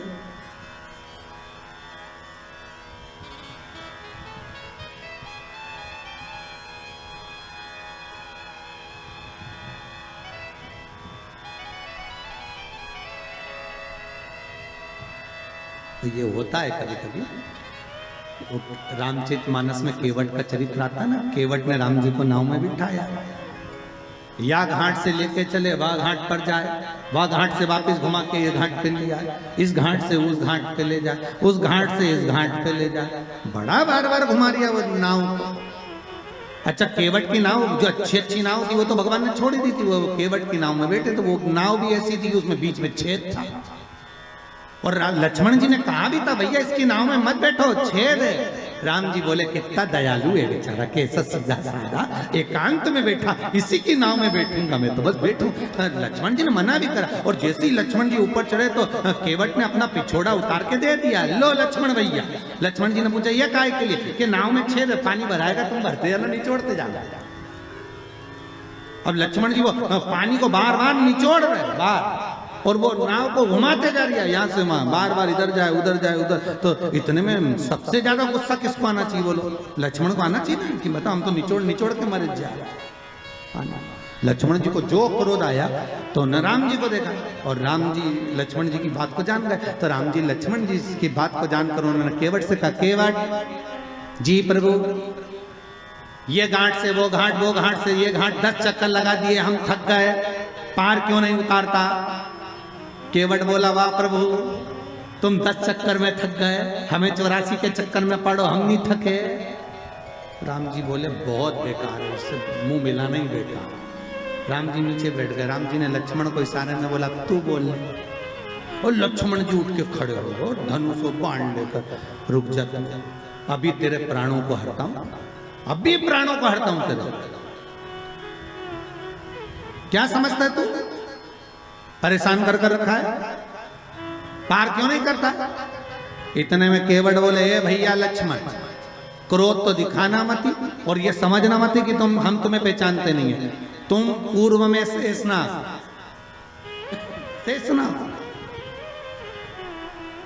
ये भगवान राम भगवान विष्णु है, और ये मैया सीता लक्ष्मी जी, ये चरण दबा रही थी, ये सो रहे थे, आप शेषनाग के ऊपर, हम कछुआ थे, दर्शन करने आए, आपने इतनी तेज फुंकारा, मर गए तो केवट बन गए, तुम्हारे फुनकार से मरे तो केवट बने, और अभी भी घाटे में नहीं जाएंगे, तुम मार भी दोगे तो बेकुंठी जाएंगे, पर घाटा तुम्हारा है, हमारी कोई औलाद नहीं है, हम मर गए तो हमारी पत्नी अंतिम संस्कार भी तुमसे कराएगी, और 12वें का भोजन भी तुम्हें ही जिमाएगी। राम जी ने कहा लक्ष्मण नीचे बैठ जा रहे, नीचे बैठ जा तू। तब माता सीता ने कहा लक्ष्मण भाई, केवट भैया पार उतारो, तब पार उतार। तो यहाँ कोई प्रसंग है, अब परिक्रमा लगा कर आकर खड़े होकर के आशीर्वाद दे दो। तो पूछा आशीर्वाद क्यों, तो कहा प्रभु हमने परिक्रमा करी, तो शंकर भगवान बोले आजू बाजू घूम लिया और क्या परिक्रमा करना,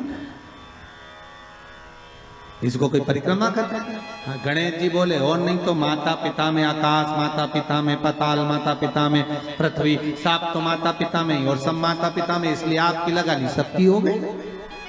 शंकर जी खुश हो गए, शंकर जी ने आशीर्वाद दे दिया। अच्छा, बच्चों पर माँ बहुत देर में खुश होती है, पर पिता तुरंत पर्स खोल के 500 का नोट दे देता, जा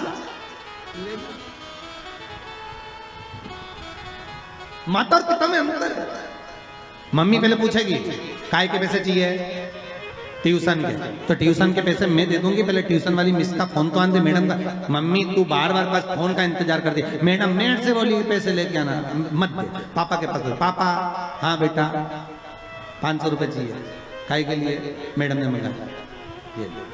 मम्मी भी माता पुजा रहे, 50 बार बोल दिया इसको पैसे मत दिया करो, बच्चा बिगड़ जाएगा, पहले मुझसे तो पूछा करो। इतने में पति पत्नी से बोला अरे ओ जगदम्बा, कितनी बात पूछो तुझसे, तू शांति रख, मैंने दे दिया ना 500, देख लेंगे जो होगा। तो शंकर भगवान ने तुरंत वर दे दिया, प्रथम गिनती में तुम गिने जाओगे, तथास्तु। पार्वती जी को तो मालूम ही नहीं पड़ा कि कब वर दे दिया, नहीं तो पार्वती जी तो खड़ी हो जाती। अब आ गए कार्तिक, कार्तिकेय ने आकर कहा दंडवत करता हूं पिताजी, प्रणाम, हम तुम्हें देवताओं की सेना के सेनापति बनाते हैं। कार्तिकेय की आंख से अश्रु बहे, देवताओं की सेना के सेनापति, क्या मैं प्रथम गिनती में नहीं आऊंगा? नहीं, क्यों? गणेश जी ने प्रथम गिनती में आ गए, गणेश जी ने परिक्रमा कर ली, किसकी करी? हमारी। पिताजी आपने कहा था पृथ्वी की परिक्रमा कर कर जो आएगा प्रथम गिनती में गिना जाएगा, तो पहली परिक्रमा पृथ्वी की तो मैंने करी, फिर गणेश ने नहीं। पार्वती जी उड़ गई। क्या बात है कार्तिक है? कार्तिक ने कहा माँ पिताजी ने गलत निर्णय दे दिया। क्या गलत निर्णय दिया? गणेश जी को प्रथम गिनती में दे दिया और मैं परिक्रमा कर कर आया। सारी बात मालूम पड़ गई कि गणेश जी ने चूहे पर बैठकर शंकर पार्वती की परिक्रमा करी, ये हुआ वो हुआ, सब मालूम पड़ गया। पार्वती मैया की आंख में से आंसू बहने लगा। पार्वती उठकर खड़ी होकर शंकर भगवान से बोली, प्रभु बहुत भोले हो आप, इसलिए आपका नाम भोला शंकर है। बहुत भोले। एक बेटे को भेज दिया पृथ्वी की परिक्रमा करना और दूसरे बेटे ने आपकी परिक्रमा करी और आपने उसे वर प्रदान कर दी। इतने भोले।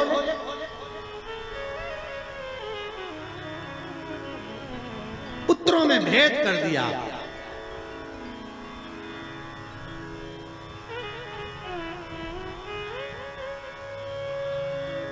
पिता भले कह देता है, बाप कह देता है मेरा बड़ा बेटा थोड़ा समझदार है, मेरा छोटा बेटा ऐसा है, मेरा मंझला बेटा ऐसा है। पिता कह देगा, पर मां हमेशा कह देगी नहीं नहीं, मैंने बराबर का दूध पिलाया है। मेरे 4 बेटे, 5 बेटे, 6 बेटे, 7 बेटे, 3 बेटे, 2 बेटे, मेरे सब बराबर। ये माता का शब्द है। मां कभी अपने बच्चों में भेद नहीं करती।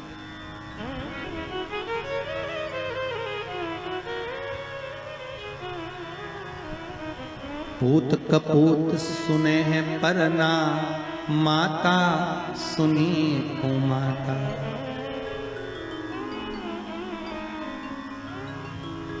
मां कभी कुमाता नहीं सुनी। पूत कपूत हो सकता है पर मां मां है। जगत जननी मां पार्वती खड़ी हो गई और इस कथा से बहुत सीखने को मिलता है।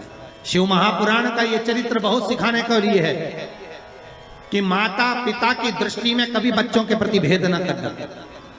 कभी मत कहना, माँ से निवेदन है कि मेरा बड़ा बेटा अच्छा कि छोटा अच्छा, मंजला अच्छा कि संजला अच्छा, कभी मत कहना। क्यों? क्योंकि गेंद कभी भी किसी भी पाले में जा सकती है और किसी भी बहू से पाला पड़ सकता है। आप कभी मत करो। आपके 4-5 बच्चे हैं, आप हमेशा अच्छा बोलो, मेरे बच्चे सब बढ़िया, बड़ा बेटा बहुत बढ़िया, बड़ी बहू बहुत बढ़िया, छोटी बहू बहुत बढ़िया, उससे छोटी बहुत बढ़िया, उससे छोटी बहुत बढ़िया। क्यों? अपने को करना क्या, जिस बहू के यहाँ जाओ रबड़ी खाओ वापिस आ जाओ। हमन बुरा भला कर करना।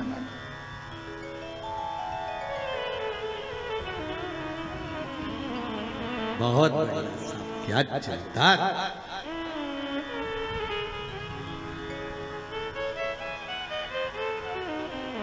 बहुत जोरदार था, बहुत। मेरी बड़ी बहू बहुत बढ़िया, क्या जोरदार कपड़े सिलती है, क्या जोरदार दाल बघारती है। छोटी बहुत बढ़िया बच्चों को पढ़ाती है, इतनी बढ़िया पढ़ाने में, सब बच्चों को लेके बैठ जाती, पढ़ा लेती है। उससे छोटी क्या मांडना मांडती, क्या कपड़े सिलती। उससे छोटी वो भी बहुत जोरदार भोजन पकवान बनाती। जब माँ तारीफ करे तो उसके लिए सब बराबर, सब।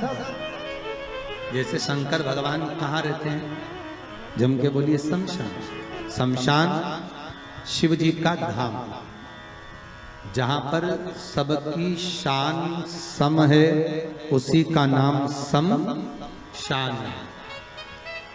शमशान में जो जाता है वो रात का ढेर बन जाता है। रात का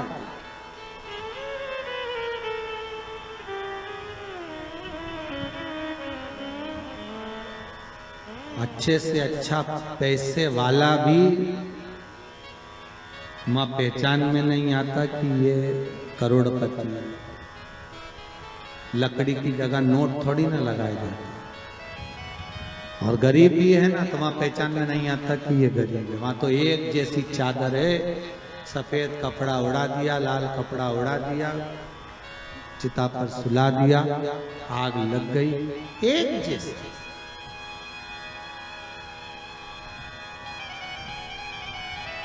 कपड़े में भले चमक ना हो, पर चेहरे की चमक बता देती है कि ये कौन है। फिर वही बात कहूंगा, क्रीम की चमक 15 दिन, 20 दिन, 1 महीने रहेगी, पर अच्छे कर्म की चमक जीवन पर्यंत रहेगी। आपका कर्म हमेशा चमकता रहेगा। आप अच्छे कर्म करते रहिए, दान पुण्य सत्कर्म भजन कीर्तन स्मरण, ये श्वास चली ना चली, अंतिम श्वास कौन सी है किसको मालूम? 21,600 श्वास में से आखिरी श्वास कौन सी है किसी को नहीं मालूम। अंतिम श्वास कौन सी है ये किसी को मालूम। थोड़ा रिटर्न बढ़ाइए भाई। अंतिम सांस कौन सी है ये किसको मालूम है?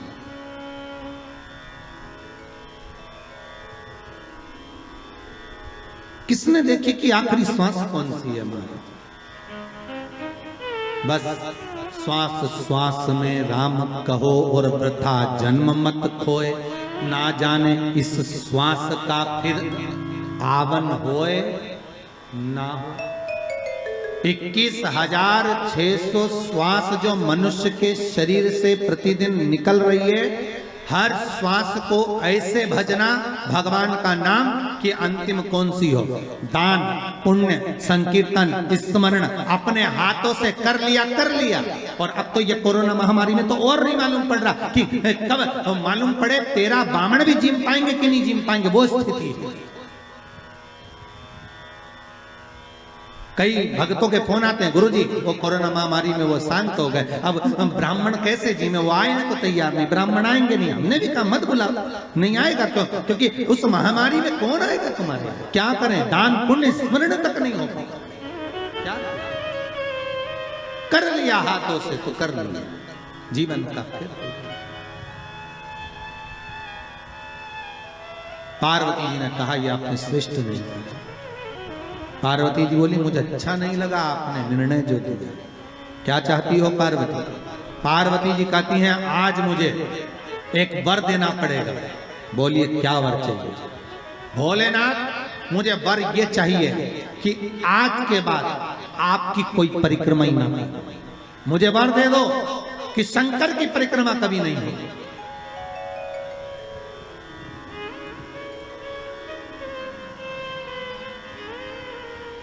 शिव की परिक्रमा का विधान नहीं होगा। शंकर भगवान ने पार्वती को तथास्तु कह दिया। आज के बाद शंकर के मंदिर में शिवलिंग की कोई परिक्रमा नहीं करेगा।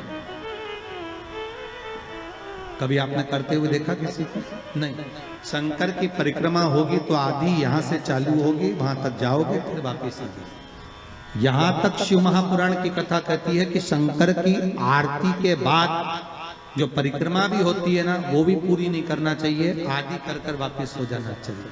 शिव की आरती के बाद कई लोग शंकर जी की आरती उतारने के बाद जब परिक्रमा करते हैं ना, आरती की थाली लेकर चारों तरफ घूमते हैं, उसको भी आधा घूमो और आधे में वापिस। शिव परिक्रमा कर वर दीजिए आप वर प्रदान करो, हमें वर दे दो।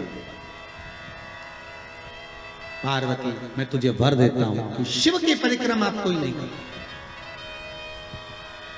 और अगर शंकर की परिक्रमा कोई भूल से भी करेगा तो उसको दोष लगेगा, उसका पुण्य छिन्न होगा। इसलिए शंकर की परिक्रमा लोग नहीं करते, क्योंकि उनने जो दान करा, पुण्य करा, सत्कर्म करा, भजन करा, कीर्तन करा, उसका पुण्य धीरे धीरे धीरे धीरे समाप्त होते चले जाता है, उस पुण्य की छिन्नता होती है।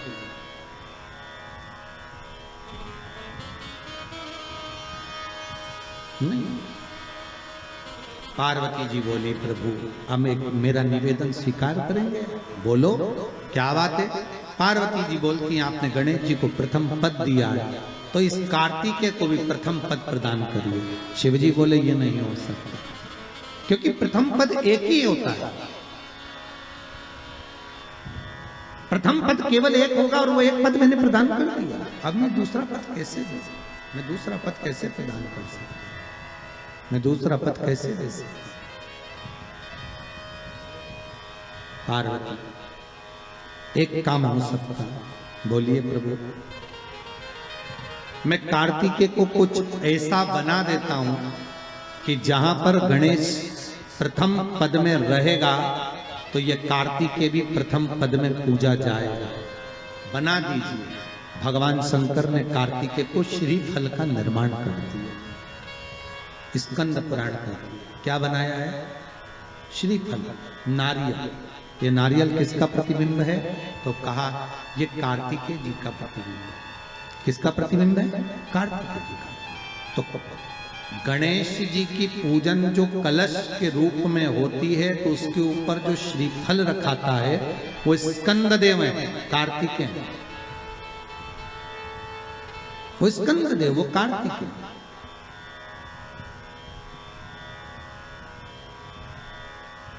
जो रखाया गया फल है वो कार्तिकेय का प्रतिबिंब है। अगर प्रथम में गणेश पूजाएगा तो ये कार्तिकेय पूजाएगा। इसलिए श्रीफल, महाराज श्रीफल कार्तिकेय का प्रतिबिंब है। सारी 33 कोटि देवताओं की सेना का सेनापति कार्तिकेय सारे ग्रहों को शांत करने के लिए, कार्य को सिद्ध करने के लिए, कार्य की सफलता के लिए, व्यक्ति की मनोकामना पूर्ण करने के लिए कलश के ऊपर क्या रखा जाता है? जम के बोलिए, नारियल, श्रीफल रखा जाता है, जो कार्य की सफलता प्रदान है।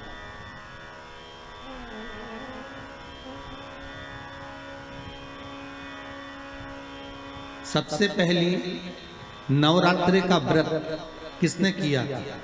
उत्तर दीजिए। सबसे पहला नवरात्रि का व्रत, नवरात्रि की उपासना सबसे पहले किसने करी थी? भगवान राम ने। अश्विन के नवरात्रि में भगवान राम ने 9 दिन तक कलश की स्थापना कर लंकाधिपति रावण को मारने के लिए मां जगत जननी की आराधना करी। भगवान राम ने मां जगत जननी की आराधना, मां जगदम्बा की आराधना।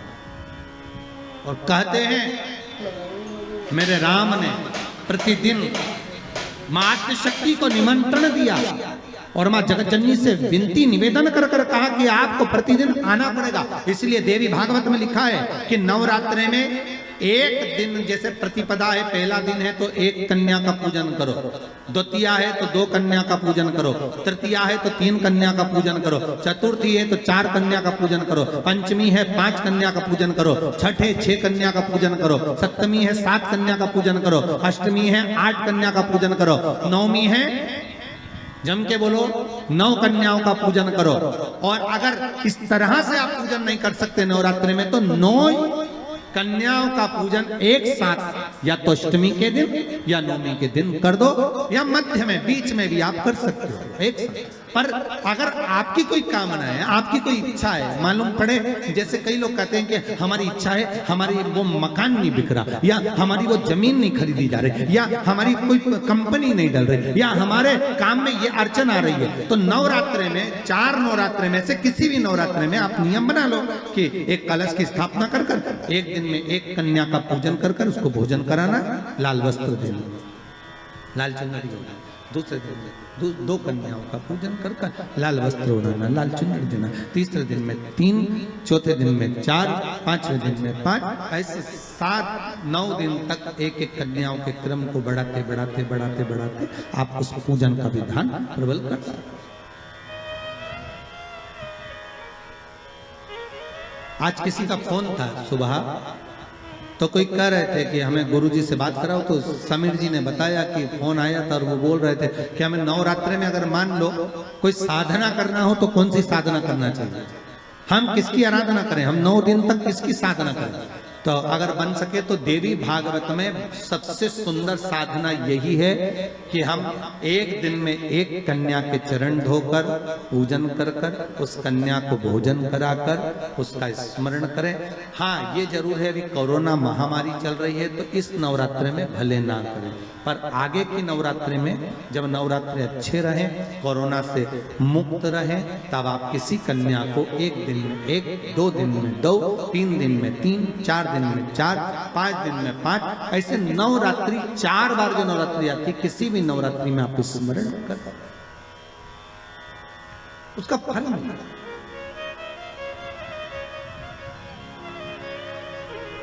उसका फल होगा।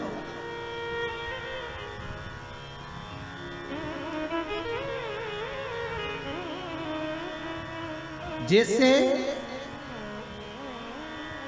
बेलपत्री का किया गया दान छिन्न नहीं माना गया। किस चीज का दान? जम के बोलिए जरा। बेलपत्री। बेलपत्री का किया गया दान छिन्न दान नहीं है, समाप्ति नहीं होती। बेलपत्री अगर आपने कोई आपसे कहा जी जी तुम्हारे यहाँ बेलपत्री लगी है, जरा 8-10 दे दोगी क्या? बिल्कुल। और उससे कहो बेलपत्र तू मत तोड़, हम तोड़ कर देते, और अपने हाथ से बेलपत्र निकाल कर उसको दो दान। ये छिन्न दान नहीं है, ये समाप्त नहीं होता। ये बेलपत्र का दान अविरल दान बढ़ता है।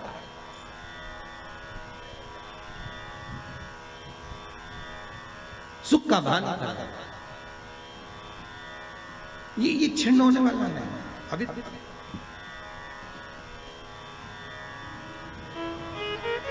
हम जजमानों को भी कई बार कहते हैं कि आप लोग तो बड़े धनभागी हो। शिव महापुराण की कथा जैसे अभी इस परिवार में हो रही है, हम तो इनसे भी कहेंगे कि आपके पूर्वजों का कोई पुण्य होगा। साफ सारी पुराणे, सारे शास्त्र 7 पीढ़ी को तार देते हैं। शिव महापुराण के लिए स्कंद पुराण में कहा ये 71 पीढ़ी को तार देती है। 71 पीढ़ी तर जाती है मात्र एक बार शिव शंकर की कथा का स्मरण करने पर, शिव महापुराण को श्रवण करने पर 71 पीढ़ी।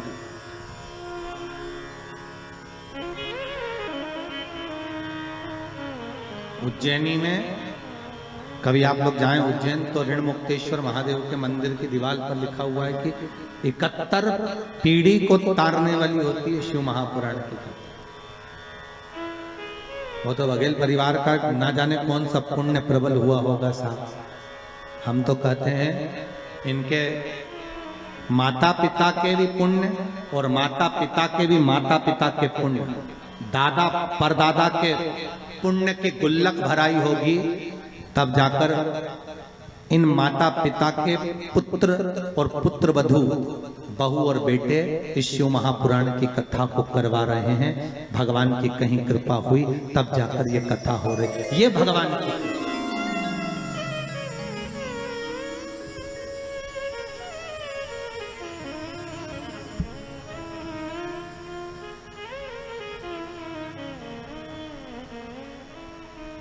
प्रभु की कृपा बिना नहीं हो सकती।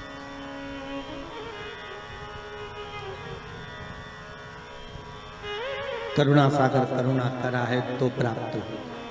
कथा आती है, देवराज नाम का ब्राह्मण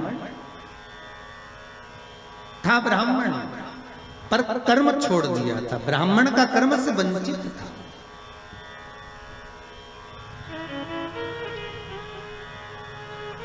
चोरी का धन लेकर आता, शरीर में ताप पड़ गया, शिव मंदिर के अंदर प्रवेश कर गया। बहुत ठंड सी लगी, मंदिर में दुबक कर बैठ गए। अब मंदिर में जाकर बैठे तो थोड़ी थोड़ी देर में एक शिव महापुराण का वाचन एक पंडित जी कर रहे थे। थोड़ी थोड़ी देर में चिल्लाकर बोलते थे हर हर महादेव। अब जैसे ही पंडित जी चिल्लाते हर हर महादेव, ये कानों को बंद कर लेता। भगवान कहां फंस गया।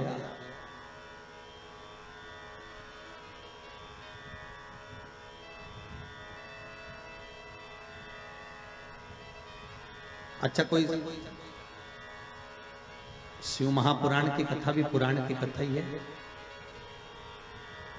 शंकर की कथा में जितने भी आते हैं सब गणों से कम थोड़ी ना।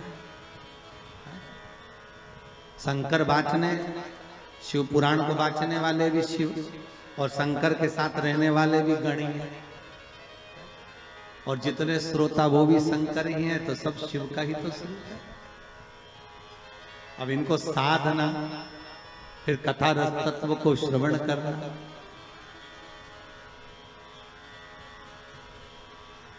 अच्छा एक तो महाराज कहीं शहर में कथा होना उसमें अंतर होता है, गांव में कथा हो उसमें अंतर होता है। और गांव में भी कथा हो तो गांव के अंदर भी गांव, और गांव के अंदर फिर गांव।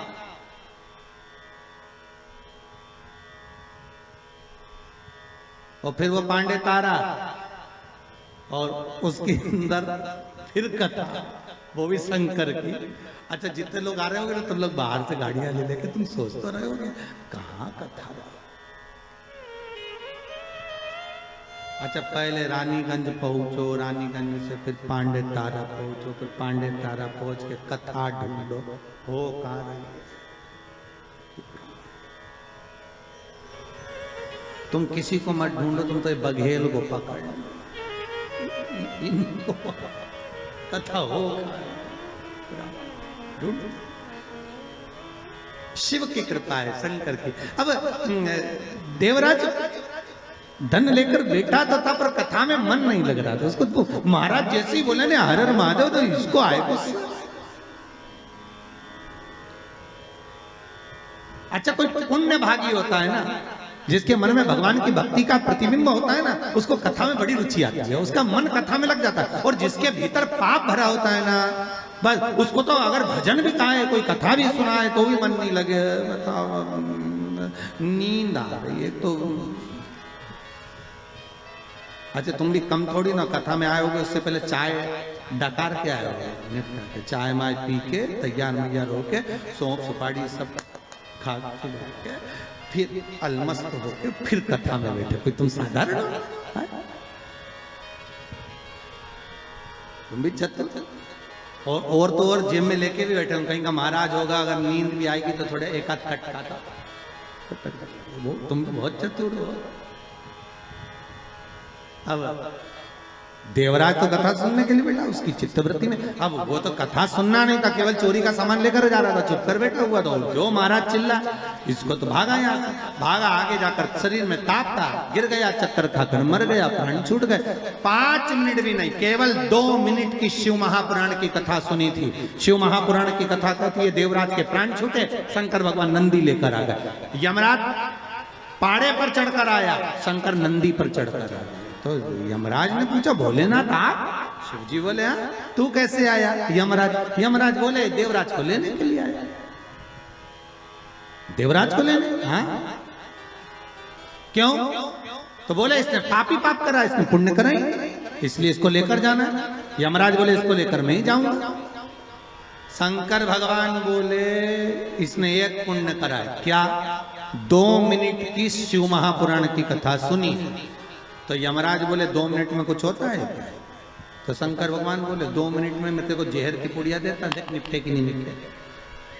जब 2 मिनट में जहर खा के व्यक्ति मर सकता है तो 2 मिनट में शिव महापुराण कर सुनकर तर नहीं सकता। 2 मिनट में जहर खाया और मर गया तो 2 मिनट की शिव महापुराण। तो प्रभु 2 मिनट में क्या? शंकर भगवान बोले तो लिखा अभी देखे नहीं मरे तो ठीक। यमराज बोले कि तुम हमें निपटाने में तुले, तुम ये सोच रहे हो कि हम मर जाए। शंकर भगवान बोले या तो जहर खाकर सिद्ध कर दे कि 2 मिनट में मरा, या फिर सिद्ध ये कर दे कि ये 2 मिनट में तरा। तो यमराज बोले रहने दो दादा, हम तो अपने घर चले, तुम इसको ले जाओ। शंकर जी ने देवराज के प्राणों को लिया और नंदी पर बिठाया, और शंकर भगवान नंदी लेके डमरू बजाते बजाते कैलाश पे पहुंच गए। तो पार्वती जी ने पूछा किसको लिया है? शंकर भगवान बोले अपना भगत है। पार्वती जी बोली इतने कम है पांडे तारा, ये ढेर इतने कम थे और पकड़ के लिया है। शंकर भगवान बोले ये तो मेरे भगत है। जो शंकर की कथा को श्रवण करता है, शिव महापुराण को दिल से सुन लेता है, शंकर कहते हैं वो बैकुंठ नहीं, शंकर कहते हैं मेरे कैलाश पर हमेशा रहता है, मेरे साथ में रहता है। वो सहज कहां हो सकता? ये मेरे अपने।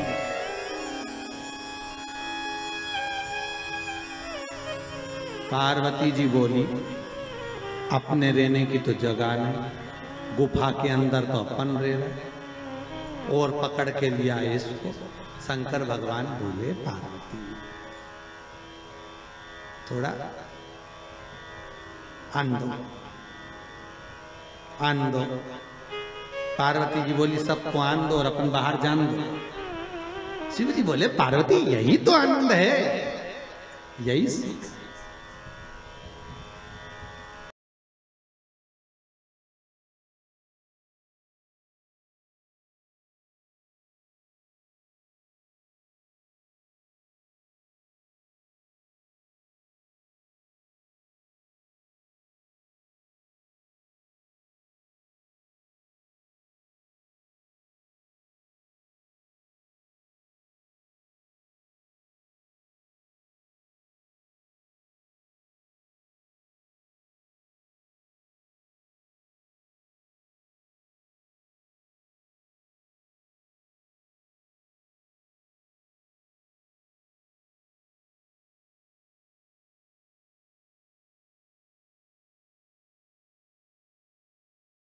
जाकर लगा दी। अगर नदी तालाब बावड़ी कुआं नहीं है तो